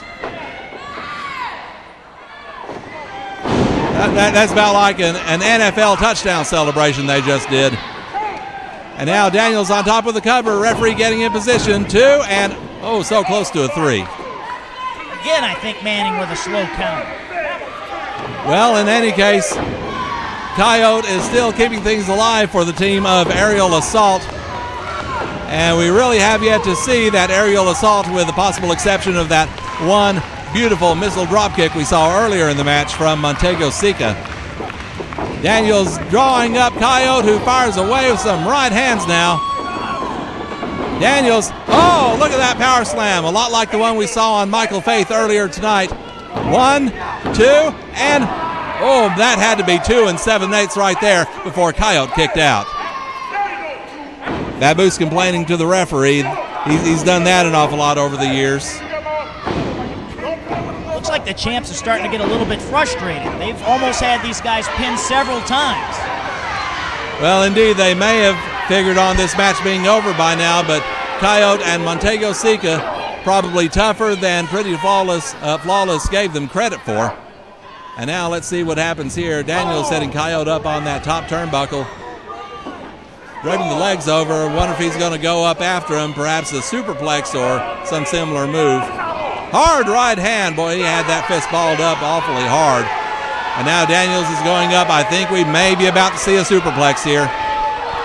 He gets him hooked and up and over. That may very well be the end of the match we're about to see. Coyote's blocking it, Rob. Coyote blocking it and striking his way out of it, and Daniels hits the mat. And now Coyote going up to that top rope. The aerial assault, frog splash by Coyote, but that probably hurt him as much as it hurt Jerome Daniels. Yeah, you got to wonder if that move makes any sense to even do, Rob. It looks like Coyote's hurt just as bad as he is. Indeed, landing on Jerome Daniels' rib cage first, and that will knock the wind out of you. I don't care who you are. Referee with the count. Daniels tags in Bryant, and now here comes Montego Sika with the tag from Coyote, and now it is Sika going in with clotheslines and elbows against Bryant. Both men are fresh in the ring, and now Sika, up and over, flip, clothesline by Sika, taking Bryant onto the floor. And now Sika is right there inside the ring, and here comes Jerome Daniels back in the ring. Drop toe hold, and Daniels on that second rope. Combination 619 and drop kick. Move. Oh, but Bryant pulled Coyote to the floor, and now 1, 2, and Bryant in there just in time to save his partner. We could have seen new champions there. And now, oh, look at this. Baboose is taking Coyote all the way to the steel railing. Meantime, a roll-up, a kick out, and this has broken into total absolute chaos. And the real deal from Nobi Bryant. Bryant hits the real deal. Daniels with a cover. 2, 3, and that's it. They're still your Texas Tag Team Champions. Pretty flawless, taking advantage of a number of things in this contest. Baboose interfering almost freely.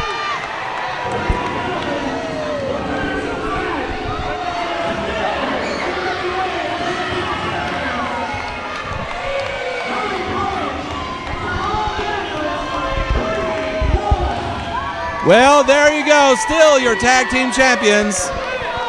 Pretty flawless. Nobi Bryant, Jerome Daniels, and of course Baboose, as proud as a papa, I guess you could say. And now, as Baboose would like to say, I'm sure he's going to take his team back to the motherland. Rick Manning and Baboose, though, still exchanging words in the ring. They had some words between them. Uh-oh. Oh, Rick Manning has had enough of that, taking Baboose down. Rick Manning is ready to fight Baboose. I tell you, I think Manning's lucky that they're holding Baboose back. They're scraping Baboose off the mat is what they're doing, but fans, the bottom line here is Pretty Flawless are still the NWA Texas Tag Team Champions, and the NWA Parade of Champions 10 will return.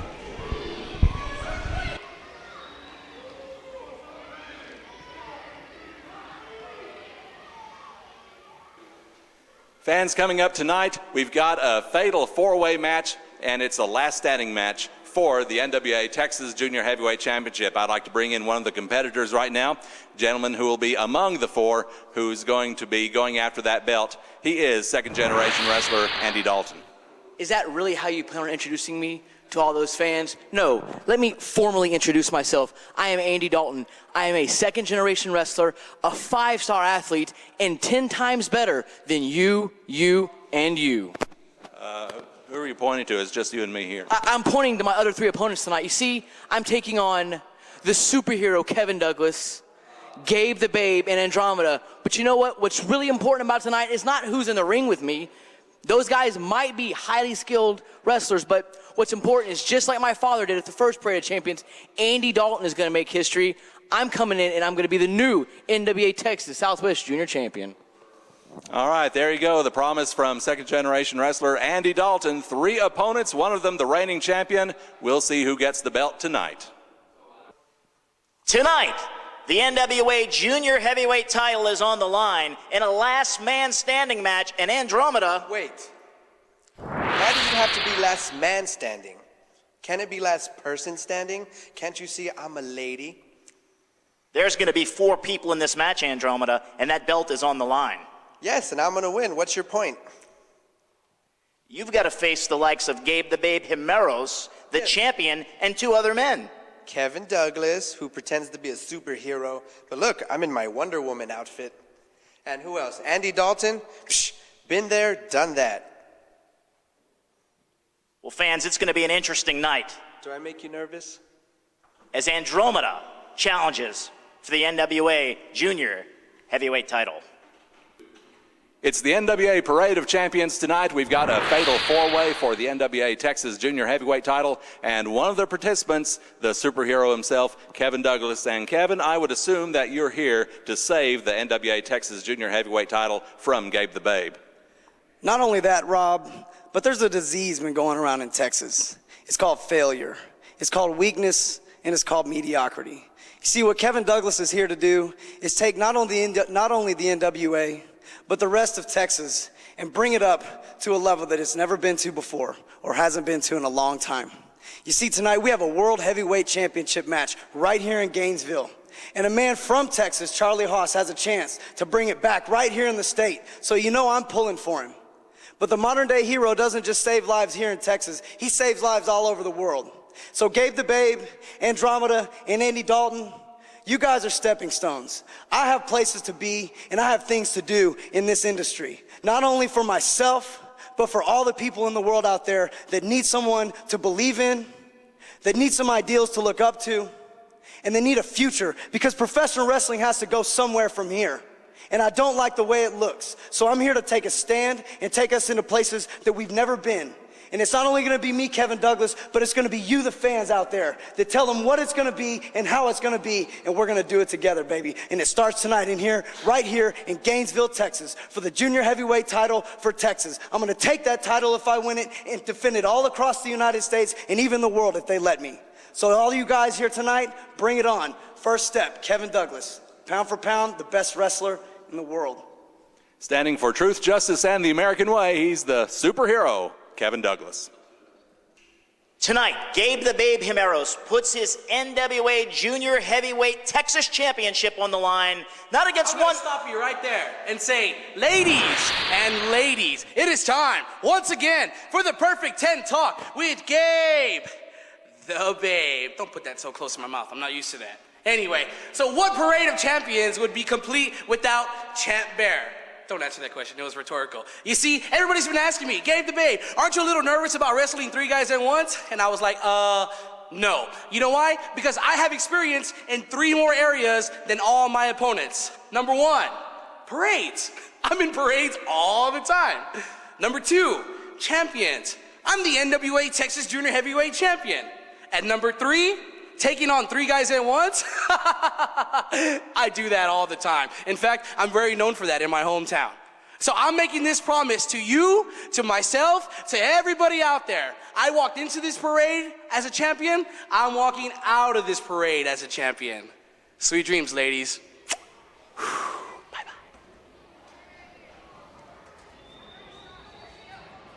Ladies and gentlemen, are you ready for another title match?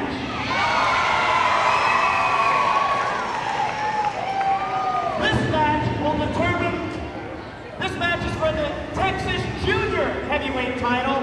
It's going to be a last man standing match. Are you ready? Let's roll.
champion is successful, just like my father at the first parade of champions.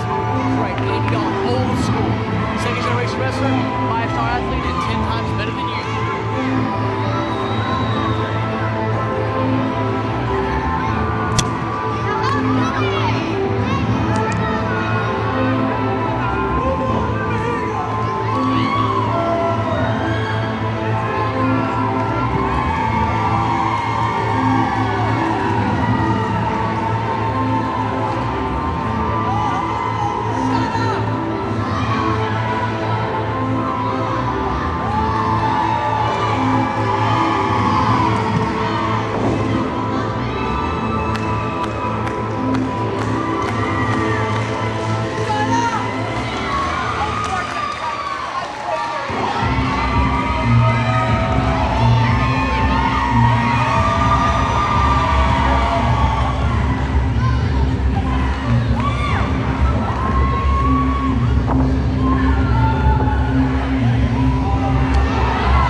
Now this is going to be an exciting match. It's a four-way last man standing match, and there are elimination rules.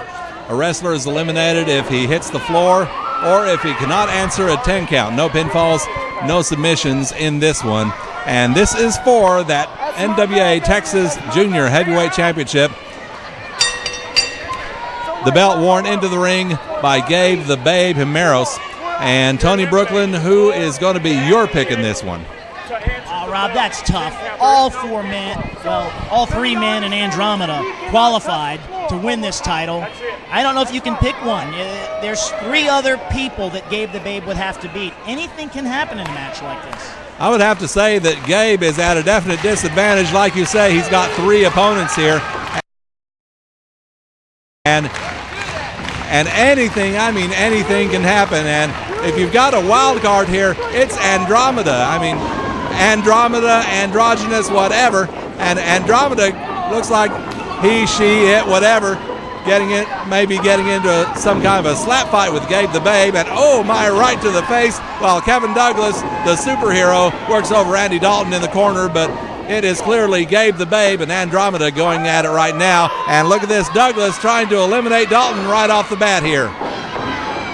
You know, I announced this match tonight, Rob, in the ring, and I said it was a last man standing match, and Andromeda, he, she, whatever, said it's a last person standing match.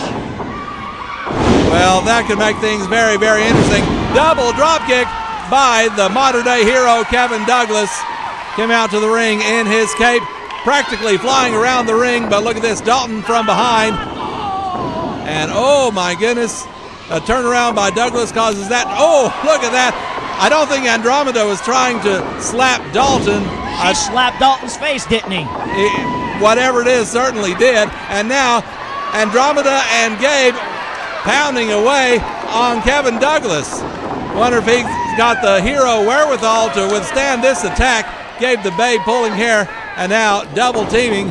Douglas coming off the ropes, blocks a double hip toss, and oh my goodness, and now they finally get it to work. And now look at this, they're working together. Oh my, what a splash there. And maybe that'll be enough to put Douglas down for the 10 count, but looks like he's trying to get up. Rick Manning's got a tough job ahead of him in this one. I don't know about you, Rob, but I don't know if I needed to see Gabe on Andromeda's back. I don't think so either, and now, oh my goodness.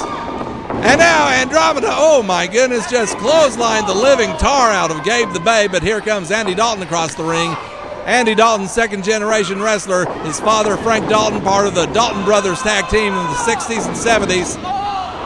Oh my, I don't think there are words to describe that, but Dalton on the second rope. But Andromeda catches him in an inverted atomic drop, and now with a high kick. And now a shimmy and shake from Andromeda, but Kevin Douglas is right behind him, and oh my goodness, just slapping him. And what would a superhero do in a case like this? A superhero's not supposed to hit women. Then of course that's Andromeda, so it looks like Andromeda may have hurt her ankle. Well, you answered your own question, Rob. He's not supposed to hit women, but whatever she or he is, I wouldn't call it a woman. And there you go with a right hand from Kevin Douglas. Meanwhile, Gabe the Babe and Andy Dalton are in the corner, and Gabe certainly getting the advantage in that battle. Kevin Douglas on top of Andromeda, firing away with right hand after right hand. But a double-handed slap from Andromeda and a slap on the rear end for good measure. And now it's Andromeda with a big forearm shiver. Gabe the Babe backing up into Dalton, and oh my goodness, Gabe now backing up into him, and good grief, we got all 4 of them in there. Andromeda's enjoying this, I think. And a rear end attack there by Gabe, and everybody goes down. You know, Rob, for the first time, I think I'm speechless. Who would have thought they'd see a scene like that at the NWA Parade of Champions Volume 10? And we still have our main event to go, the NWA World Heavyweight title match still to come. Adam Pearce defending against Charlie Haas. And boy, these fans are going to come out of their seats for that one. Irish whip by Gabe. Dalton goes behind, and a rabbit punch forearm from behind. But what a super kick there by Andromeda. Wow, Andromeda super kicks Dalton in the head, and his head collides with Gabe the Babe's head. And some fingers to the eyes, and a fingernail rake down the back now by Andromeda. Andromeda is the one who looks to be in control right now. Body slam on Douglas. And now let's see what Andromeda is going to do. Well, if Andromeda will just stop shaking his or her booty. Oh, nicely attempted moonsault but Douglas moves out of the way. Andy Dalton on the top rope, goes for a frog splash. Nobody but home. Andromeda out of the way, and now here's Gabe the Babe up on top. Let's see what he's going to do. Goes for a senton, nobody home. Dalton out of the way. Everybody misses with everything. Everybody is down, and they could all be on the verge of getting counted out here. That's all it takes, a standing 10 count or being thrown over the ropes and letting your feet hit the ground. And Kevin Douglas is up on his feet, and it looks like he's going to go up top. I think he's the only one we haven't seen fly quite yet. Being a superhero, I'm sure he can fly. Let's see if he's able to do that on his three opponents here. Douglas lining them all up here. High crossbody on all three of them. Holy smokes, Robbie took all three of them down.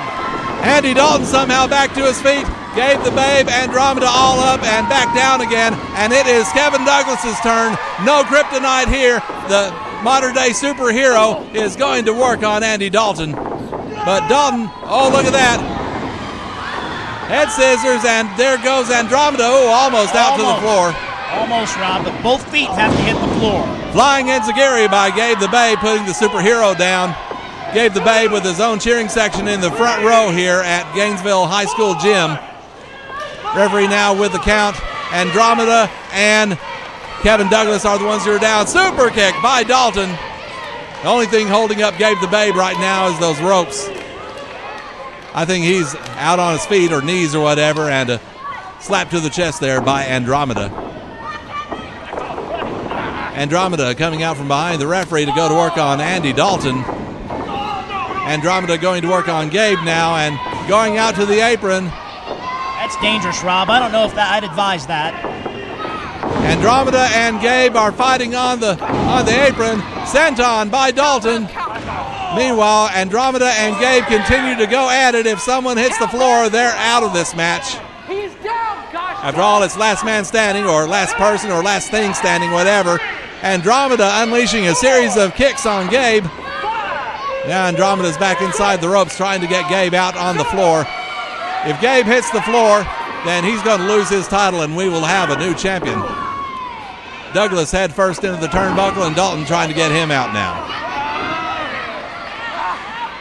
Looks like Gabe's rolling back into the ring now, and Andromeda goes back to work on him. Meanwhile, Dalton continues to hold up Douglas in the corner. Oh, a DDT by Gabe. Very well done. Gabe laid out Andromeda. Well, he certainly did, and I'm certainly glad you said out in that sentence right there. Kevin Douglas trying to get Dalton out of the ring, but here comes Gabe. Coming up from behind the modern-day hero, trying to get him out. Holding on to those ropes like a spider monkey. Yeah, if you get close to the ring apron there on the side, you have to hook onto those ropes. That's not where Douglas wants to be. He needs to be inside those ropes. He certainly does. Andy Dalton setting up perhaps for a super kick, waiting for Andromeda to get into position. Oh, look at this. Andromeda catches the foot in midair. Dalton trying to fire away with rights, but coming up short every time. Oh, my goodness. Oh, good Lord. Hey, Gabe, oh, God. What is going on here? I think that. You don't mind if I move over a little bit, huh? I don't want you to get excited now. Oh, don't worry about me. I think Andromeda and Gabe are now fighting over Andy Dalton. And they're out. Gabe and Andromeda are out. That leaves Dalton and Douglas in there.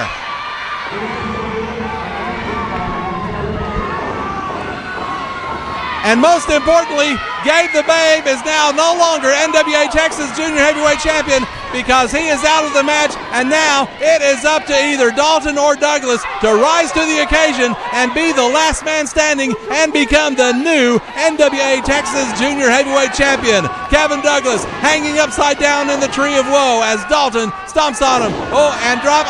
Oh, my. Pardon me if I don't say anything for a couple of minutes. I think the fans can figure out what's going on here, Rob. We don't need to say anything. Yeah, I think they can. Kevin Douglas perched perilously on top of that second rope. Gabe and Andromeda are still fighting. They're having a cat fight out on the floor. Andy Dalton is hurting, making sure everything's still there, still functioning. That remains to be seen, but Kevin Douglas comes off that top rope with an elbow, and now Douglas with a clothesline, and the modern-day superhero is revving things up now. It's just down to one-on-one here. Certainly not one-on-one like we saw a while ago, but now, oh, look at that. Douglas catches him in midair, gives him a power slam. I think this match at this point is Kevin Douglas's to lose. Up behind Dalton. May have been going for a German suplex, but Dalton elbowed his way out of it. Calling for the lariat. He misses. A duck under by Douglas. Oh my goodness, a flip German suplex. That just turned Dalton inside out. Yeah, you know what? I think Dalton is still stunned from those two kisses. I don't know about you, but if that would have happened to me, my head would be somewhere besides in this match. My head would not be right for at least a month after something like that. And I am so fortunate, Tony, and I'm sure you are, that we're sitting out here and not anywhere close to the ring. Otherwise, we might have got it too. Douglas, oh, he ran right into that foot. He ate that boot. Soul and all. Big knee by Dalton. And remember, to win the match, your opponent must either hit the floor or be unable to answer the 10 count, which is what Rick Manning is putting on him right now. Rick Manning up to 6 on his count. 7, 8, 9, and Kevin Douglas, with the help of the ropes, just barely beats the 10 count. Dalton revving up for a clothesline lariat. Douglas with a block. And Kevin Douglas hits the Kevinator. Douglas with the Kevinator on Andy Dalton. Referee putting the count now. Dalton's down, Douglas is down. 7. He's up to 8. He's up to 9. 10. We got a new champ. Kevin Douglas. Dalton stayed down for the 10 count. And the modern-day hero, Kevin Douglas, has beaten 3 opponents to become the new NWA Texas Junior Heavyweight Champion. Ladies and gentlemen, your new Junior Heavyweight NWA Champion, Fans, what a match. Lord only knows what Gabe the Babe and Andromeda are doing in the back, and quite frankly, I don't care. But fans, we've got a new Texas Junior Heavyweight Champion. His name is Kevin Douglas. And fans, coming up, the NWA World Heavyweight Championship on the line. Adam Pearce, Charlie Haas, they're next. Tonight, a huge main event here at the Gainesville High School Gymnasium.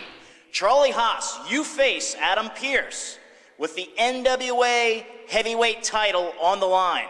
You come here, well decorated, Charlie, a former tag team champion, 8 years in the WWE.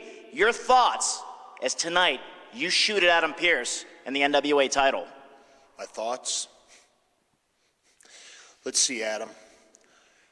In 3 short hours, it's going to be you and me in the ring. All the name calling, all the shooting on each other with video, it's over with. I hope you brought your A game, because you see, Charlie Haas is at the top of his game. I'm not going to sit here and list what I've done or who I've wrestled or what you've done or who you've wrestled. It's between you and me, mano to mano. Man versus man, champion versus challenger. I've been a champion before, and that's what I want. I can crave it. I taste it. I will not leave here tonight without that championship belt. This is a dream of mine. And finally, after 15 years, I have a chance to compete for one of the greatest prizes in this industry, the NWA Heavyweight Championship. And where better? In my hometown, my backyard, Gainesville, Texas, at the Parade of Champions for NWA Southwest. Adam, look into these eyes. This is a man possessed. This is a man that knows where he's going, what he's going to do. Because you see, what I do very well. And you're about to find out. Fans, this is going to be a huge main event match tonight, one that no one will want to miss, one of the biggest matches in Texas history. Charlie Haas and Adam Pearce, the NWA title on the line. Ladies and gentlemen, we're very honored tonight at the NWA Parade of Champions to have a match for the NWA World Heavyweight Championship, and I'd like to bring in at this time the reigning NWA World Heavyweight Champion, Scrap Iron Adam Pearce. Mr. Pearce, welcome to Gainesville. Tonight you're taking on Charlie Haas, a former champion in his own right, and he's looking to take that 10 pounds of gold away from you. Rob, you see, the problem I have with you bringing that up is that for months on end, all I've been hearing is Charlie Haas run at the lip. And do you know what that does to a man like me? It irritates me. In fact, it infuriates me. So I took it upon myself to get on a jet plane. You ever been on one of those? Yes, sir. And fly. Deep in the heart of Texas, Charlie Haas, Gainesville. And we're here tonight, aren't we? And you've got your shot at glory. Now, I've said ad nauseum, and tonight I'll do it one more time for you, Rob. I don't discount what you've done. I don't hide behind the fact that I don't have pictures of all my accolades on the wall so I can make myself feel like a champion. 10 pounds of leather and gold makes me feel as good as I can. You know what I call this thing, Rob? What? I call her Charlotte. You want to know why? Why? Because sometimes in red and sometimes in black, but she's as pretty as she can be. And Charlie Haas, you'll never have her. Not tonight, not tomorrow, not ever. The Parade of Champions here in Texas, where the people have been craving for another Kerry Von Erich, it's not going to happen. I don't care if someone's beating me down. I don't care if I had to crawl out of a hospital bed and get on a jet. I don't care if I'm jet lagged. Rob, I don't care. Do you understand that? The world's heavyweight champion, third time over. And tonight, the song remains the same. There's one thing I'd like to ask you about, Mr. Pearce. People have been talking on the internet for a week about the recent incident in Charlotte, North Carolina, where the Sheik hit you in the back of the head with a steel chair and you suffered a very, very nasty looking bump. I was wondering if that was going to have any bearing on tonight. Am I standing here in front of you? Yes, you are. Am I looking you in your eyes? Yes, you are. Baby blues, as it were? Yes. The Sheik didn't get the job done. Charlie Haas, I hope you've done your homework. I hope you reviewed the footage. And I hope you know that at the end of the night, when you're looking me right in the face, man to man, eyes to eyes, nose to nose, and toes to toes, you're not going to get the job done either. All right, there he is. He's your NWA World Heavyweight Champion, Adam Pearce, again tonight, defending against Oklahoma's own and Texas' own Charlie Haas. That is coming up for you here on the Parade of Champions. Are you ready for tonight's main event?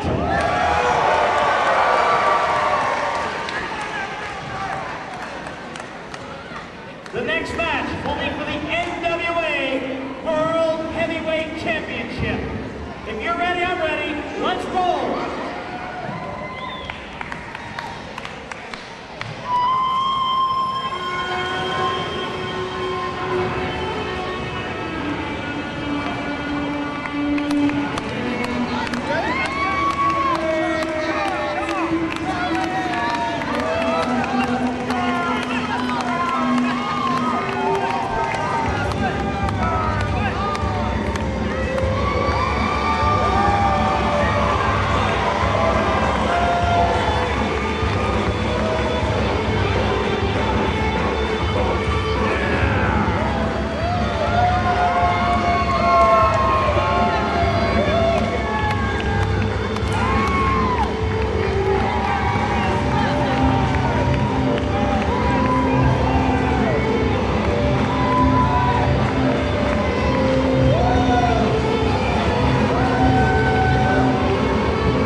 Frisco, Texas.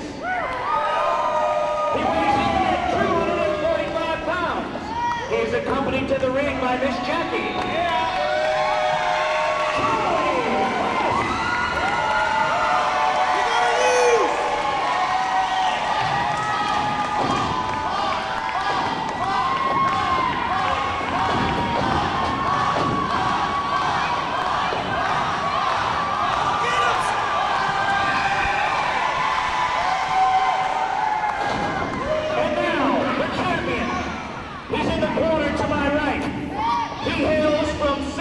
California. He weighs in at 250 pounds. Scrap iron, Pearce!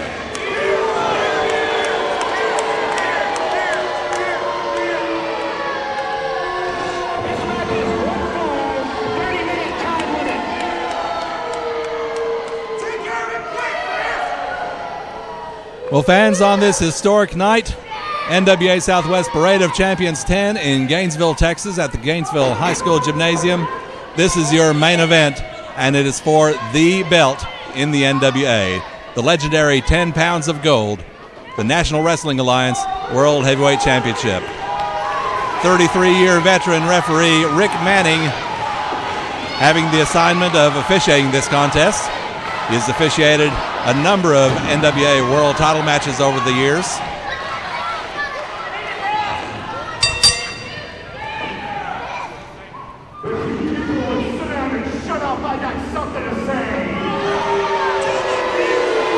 Well, Adam Pearce not endearing himself to the crowd here.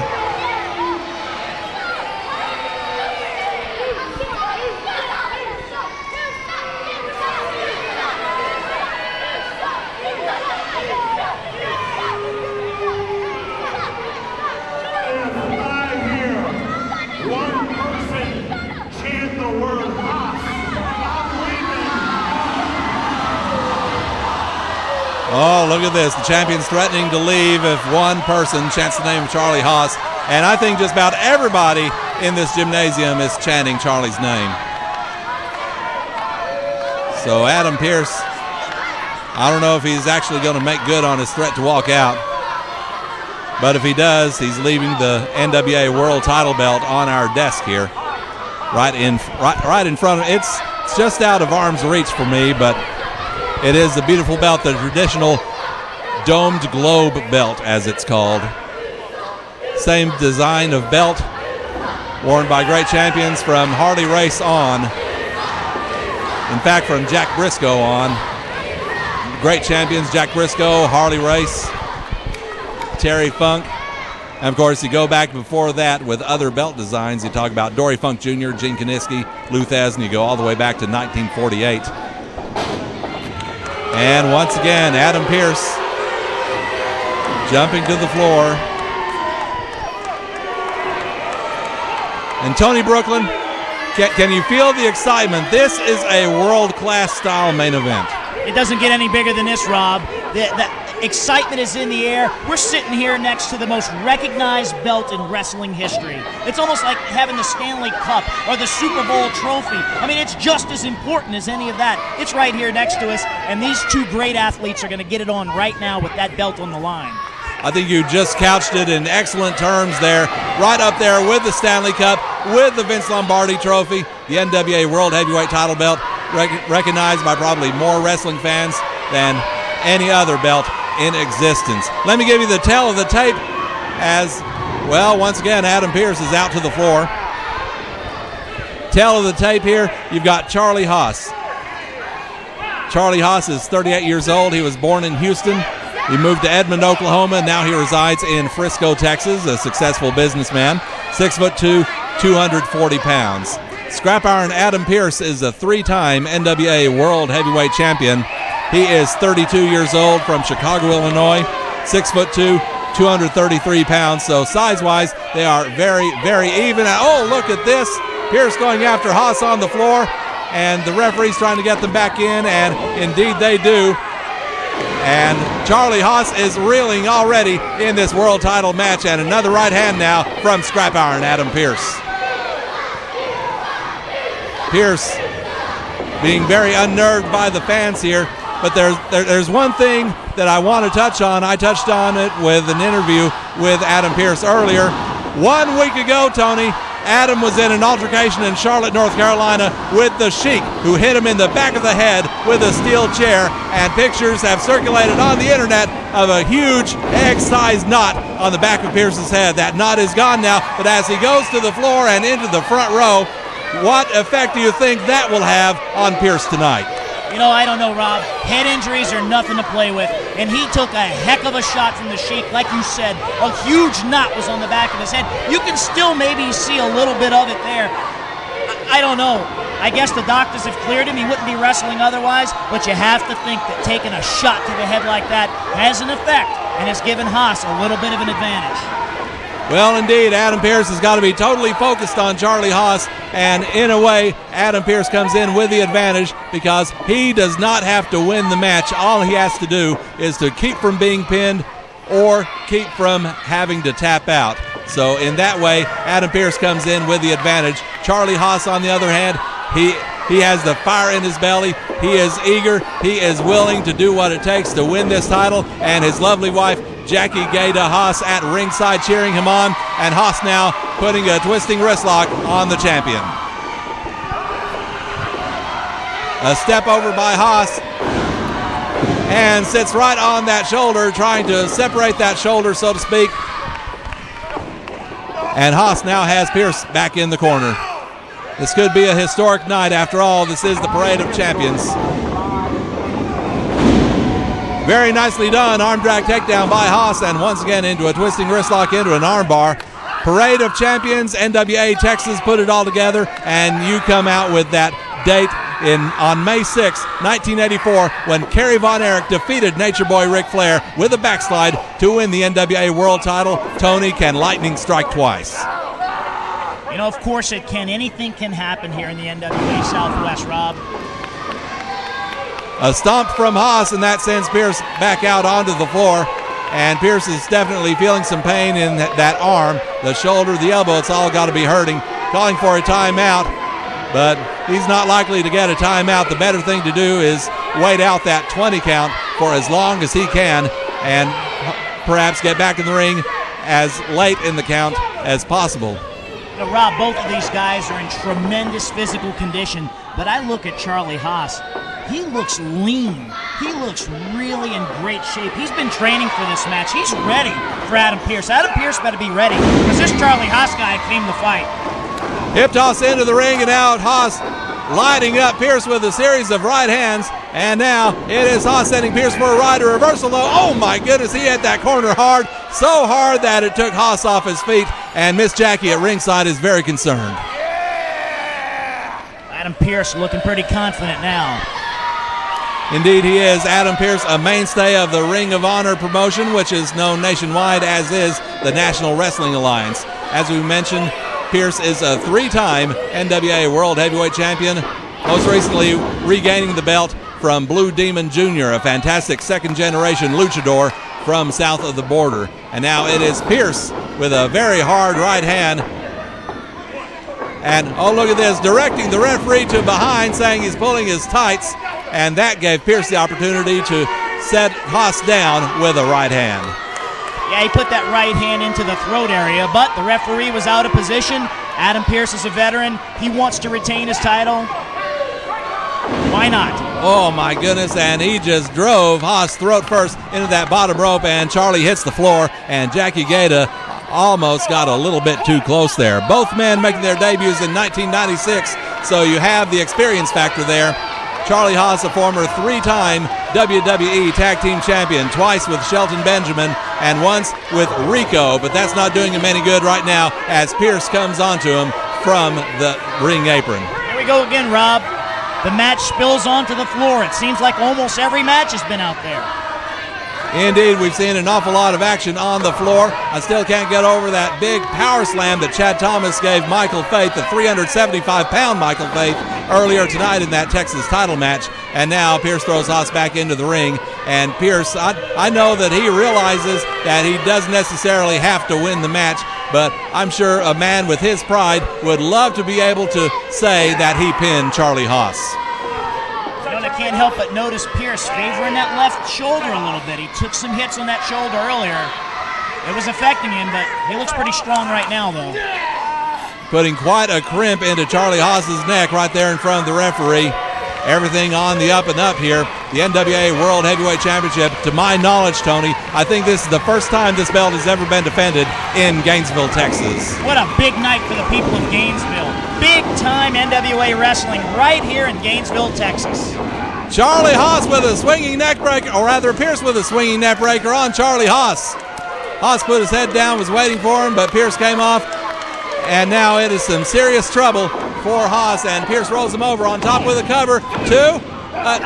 So close to a 3, but that was a rather lackadaisical cover there by the champion. Yeah, he needed to hook a leg, Rob. If he wants to get rid of Haas and make short work of him, he can't just pin him like that. He's got to hook a leg. Adam Pearce touring the world constantly, coming off the ropes. Oh, right down, pouncing on top of Haas.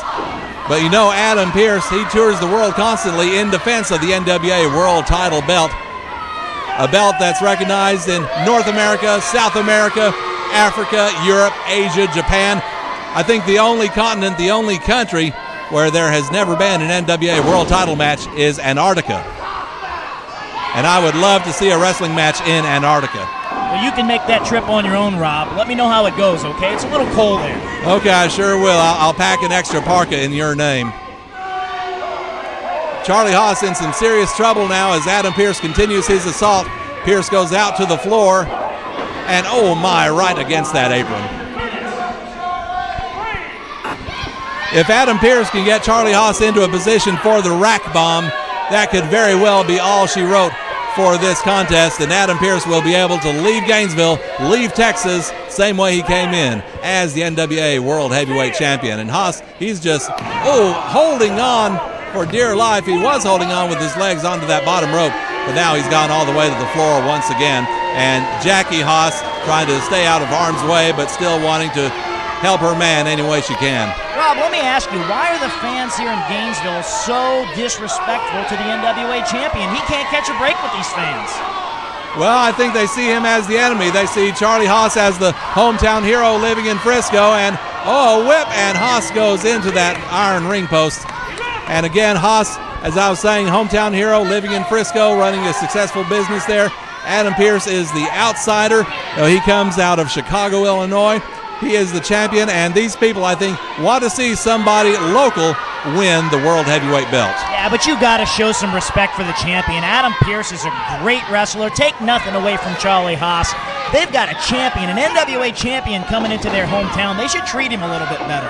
Well, indeed, Adam Pearce has proven time and time again what a tremendous professional wrestler he is. He is as technical as anybody as he pulls back now on the camel clutch, the traditional Arab-style hold made famous by the Sheik, the Iron Sheik, Sabu, and so many others, as Pearce continues to put the pressure on Charlie Haas. But Pearce, yes, a tremendous technical wrestler. He can also brawl if need be. And yes, as we've seen examples tonight, he has been known to bend the rules every now and then.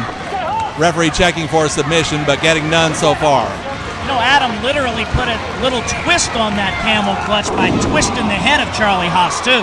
Indeed he did, and Pearce tried to drop his weight on Haas, but Haas was ready for him, and he hit him basically where the sun don't shine, using Pearce's own weight against him there. And now Charlie Haas, his neck's got to be 9 kinds of hurting. Referee puts the count on both men. Charlie Haas trying to fire up, Adam Pearce trying to get back to his feet. NWA World Heavyweight title belt on the line. Both men now back to a vertical base. Oh, right hand by Pearce, a right hand by Haas. Both men are staggering, a right hand by the champion. Right hand by the challenger. I could have sworn that knocked some teeth out.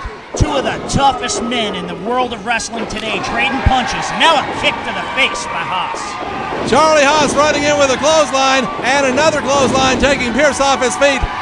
And it looks like Charlie Haas is getting a second win here. An elbow against him in the corner, now coming off the ropes, and a big boot. Pearce is rocking and reeling. Overhead, belly to belly suplex. Belly to belly suplex. And now with the count, 1, 2, and oh, so close to a 3 count. We nearly had a brand new world champion. Miss Jackie was getting ready to celebrate, but not enough. Adam Pearce able to kick out. Double-handed slap, and now Haas, oh, he runs right into an upraised boot. Adam Pearce waiting for him, but power slam by Haas on top of the cover, leg is hooked, 2, and oh my goodness, so close. That had to be 2 7/8 at least. Very, very close call there. You can't get any closer to winning than that. No, you can't. Only thing left to happen was for the hand to hit the mat a third time. Obviously, that did not happen, and now Adam Pearce is asking for a break. I don't think he's going to get one, and he doesn't. Kicks and fists from Charlie Haas. He's got the champion backed up in the corner, and now the challenger is up on top, firing away, hitting solidly in the jaw with a series of right hands. Fans counting along with Charlie Haas. One to grow on, and Pearce, he's on Dream Street right now, a big clothesline, and we may be about to see the crowning of a new World Heavyweight Champion. Charlie Haas continues to work on scrap iron, Adam Pearce, but Pearce goes right to the eyes, and getting him set up. But Haas, backdrop, Pearce over the top rope all the way to the floor. All the way to the floor. And now the referee puts the count on him. He's got a count of 20 to get back in the ring. Thank goodness for that 20 count. I think he's going to need it. I think he's going to need all of it, but there goes Charlie Haas out after him. He knows he's got to get that match back in the ring as he goes to work on Adam Pearce out on the floor. Head first into the ring post. Referee continues with the count. 15 minutes gone by.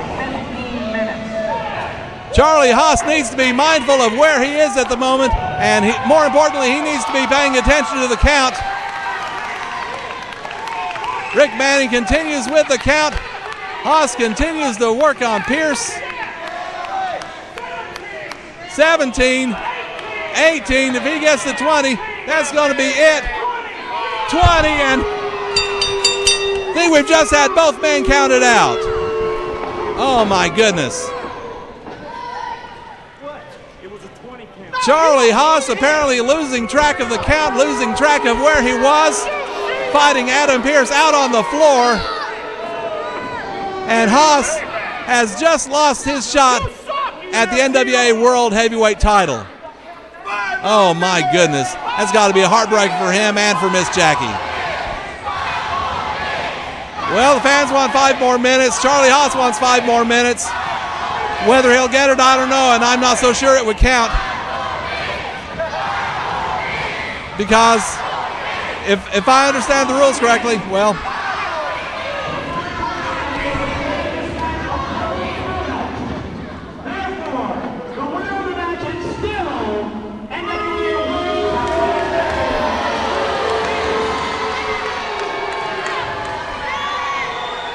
personally, I was hopeful of history being made here tonight. Indeed, history has been made, but not in this particular match.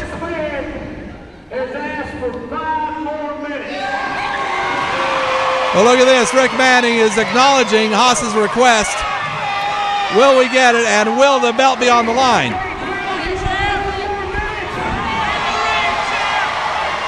Well, these fans want to see 5 more minutes.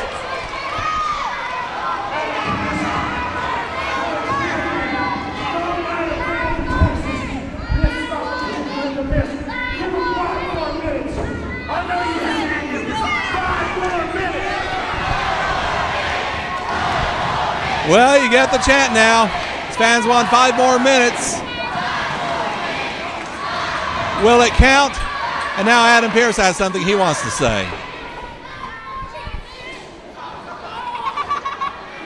Do you people want 5 more minutes? Well, of course they do.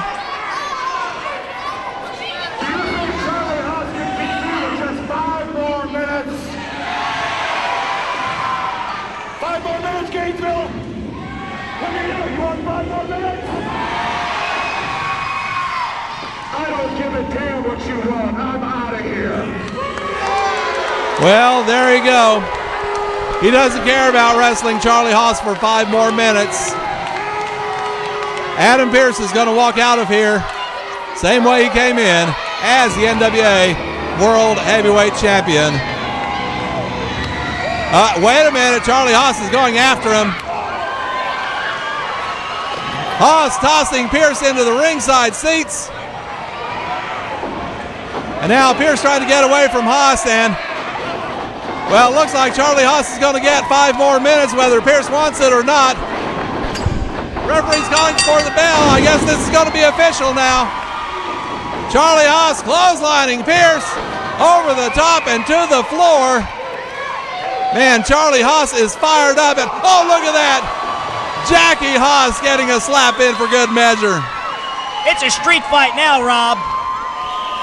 Street fight, and I don't see a whole lot of rules being enforced in this one. And again, I'm not so sure this is going to count as far as being a title match continuation.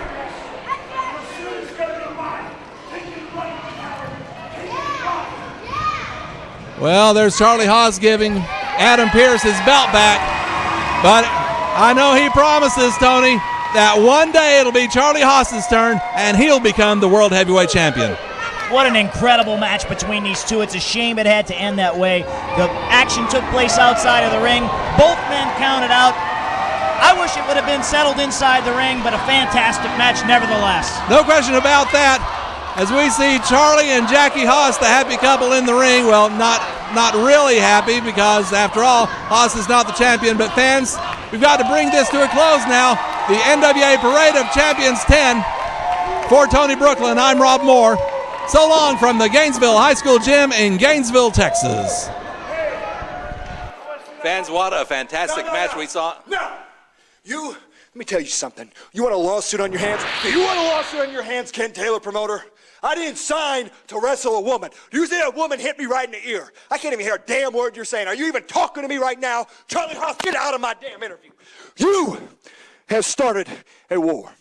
You think you're going to let your Jezebel, Miss Jackie, put her hands on me, humiliate me in front of all these people in Texas, and I use the word people very lightly. I am the heavyweight champion of the world. If you think for a second, Haas, that this is done, if you think for a second that you've got the upper hand, if you think for a second that you get another crack at this, you're going to have to put something on the line yourself.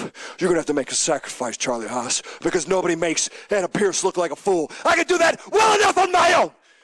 And Miss Jackie,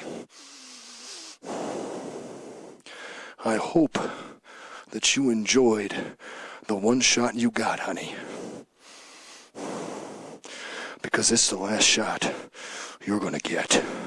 And Charlie Haas, if you want a shot, you better bring something to the table. Power is money, and money is scrap iron, Adam Pearce. Well, Charlie Haas, Adam Pearce is still the champion, but he's very upset. What a finish to that match. What a finish. I can hardly talk. Adam, you not only denied me a chance of winning the world championship, but you denied the people here in Texas. They asked for 5 minutes after the way you cowardly bowed out by holding onto my leg to making that a double count out. God, I can't. Adam, I'm at a loss for words. I can't even talk right now. I put my heart and soul into this match. Not only did you hide behind the rules, you tried to hide behind my wife. You throw her my way, you sucker punch me. You only got what you deserved. Not only did she slap the taste out of your mouth, but I haven't even begun what I'm going to do to you. You look in these eyes. That championship means everything to me. It's a legacy. It's something that I want to be a part of, that I want to put my name in. So I promise you, with all my heart and soul, this is far from over. Whatever I have to do to convince the people, the high authorities of the NWA, I'll do it. I want one more shot. I deserve it. These people deserve it. You're a coward. You don't deserve to wear that championship. All right, Charlie Haas obviously as upset as Adam Pearce. I would love to see a rematch.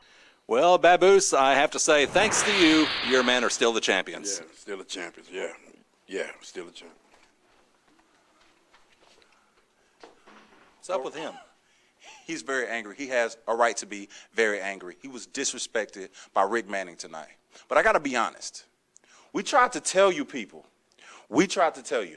I tried to tell you. I was there when you tried to tell him. But I got to be honest. Tonight was an amazing show. And if I could change one thing about tonight, what would you change?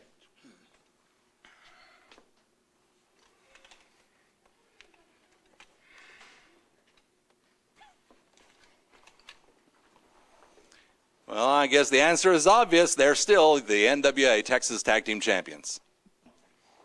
What a night. Parade of Champions 10, Michael Faith. For the second time, you're the NWA Texas Heavyweight Champion. You defeated Chad Thomas. Listen, I'm going to tell you right now, it shouldn't be a second time. I never should have had to go for the title again. I never lost it. It was stripped from me. But just like I said, I beat him. I got the title back. Now I got to go to his house because the disrespectful little punk didn't even have the balls to bring me the title to hand it to me when I won. But that's okay, Chad, because I'll be coming to your house and getting my title back. At Parade of Champions 10, Kevin Douglas, the modern-day hero, defeated not one, not two, but three men to become the new Texas Junior Heavyweight Champion. Congratulations, Kevin. Well, thank you, and that is right. I did just defeat Gabe the Babe, Dromeda, and Andy Dalton in a four-way last man standing match for the first time to be the NWA Junior Heavyweight Champion. You know, this is a monumental time for me, and I've waited a long time, almost 10 years, to get this opportunity. And now that I've got it, I'm going to make the most of it. So every single wrestler in the state of Texas and in the Southwest, you better watch out, because now you're going to have to face me. You're going to have to see me in the locker rooms, in the ring, and you're going to have to compete with me, whether you're on the card or whether you're in the ring with me. The best is in Texas, right here. Kevin Douglas at the NWA Southwest. You can call me a hero. You can call me a wrestler. It doesn't really matter. I'm here to make a name for myself and bring back respect, tradition, and what counts, and that's being the best right here in Texas. That's their modern-day superhero, Kevin Douglas, challenging everyone in Texas. He's the new NWA Junior Heavyweight title champion. Well, Tony Brooklyn, what a card we've seen tonight. NWA Southwest Parade of Champions 10. What about it? Incredible show, Rob. 2 titles changed tonight. 3 others successfully defended. And we saw Doink the Clown, Matt Bourne, wrestle his last match. Indeed, the last match for Matt Bourne as Doink. Exactly right, Tony. What an exciting evening.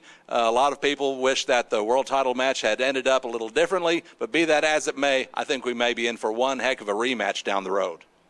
No doubt about it. These 2 guys put on a great show tonight. 2 great physically talented wrestlers. Too bad it had to end outside the ring. It left the fans wanting more.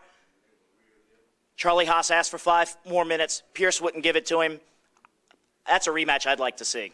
And so would I, and so would everybody else in attendance tonight at the Gainesville High School Gymnasium. So we're going to leave it with you, and we invite you to the next Parade of Champions 11. For Tony Brooklyn, I'm Rob Moore. So long from NWA Southwest.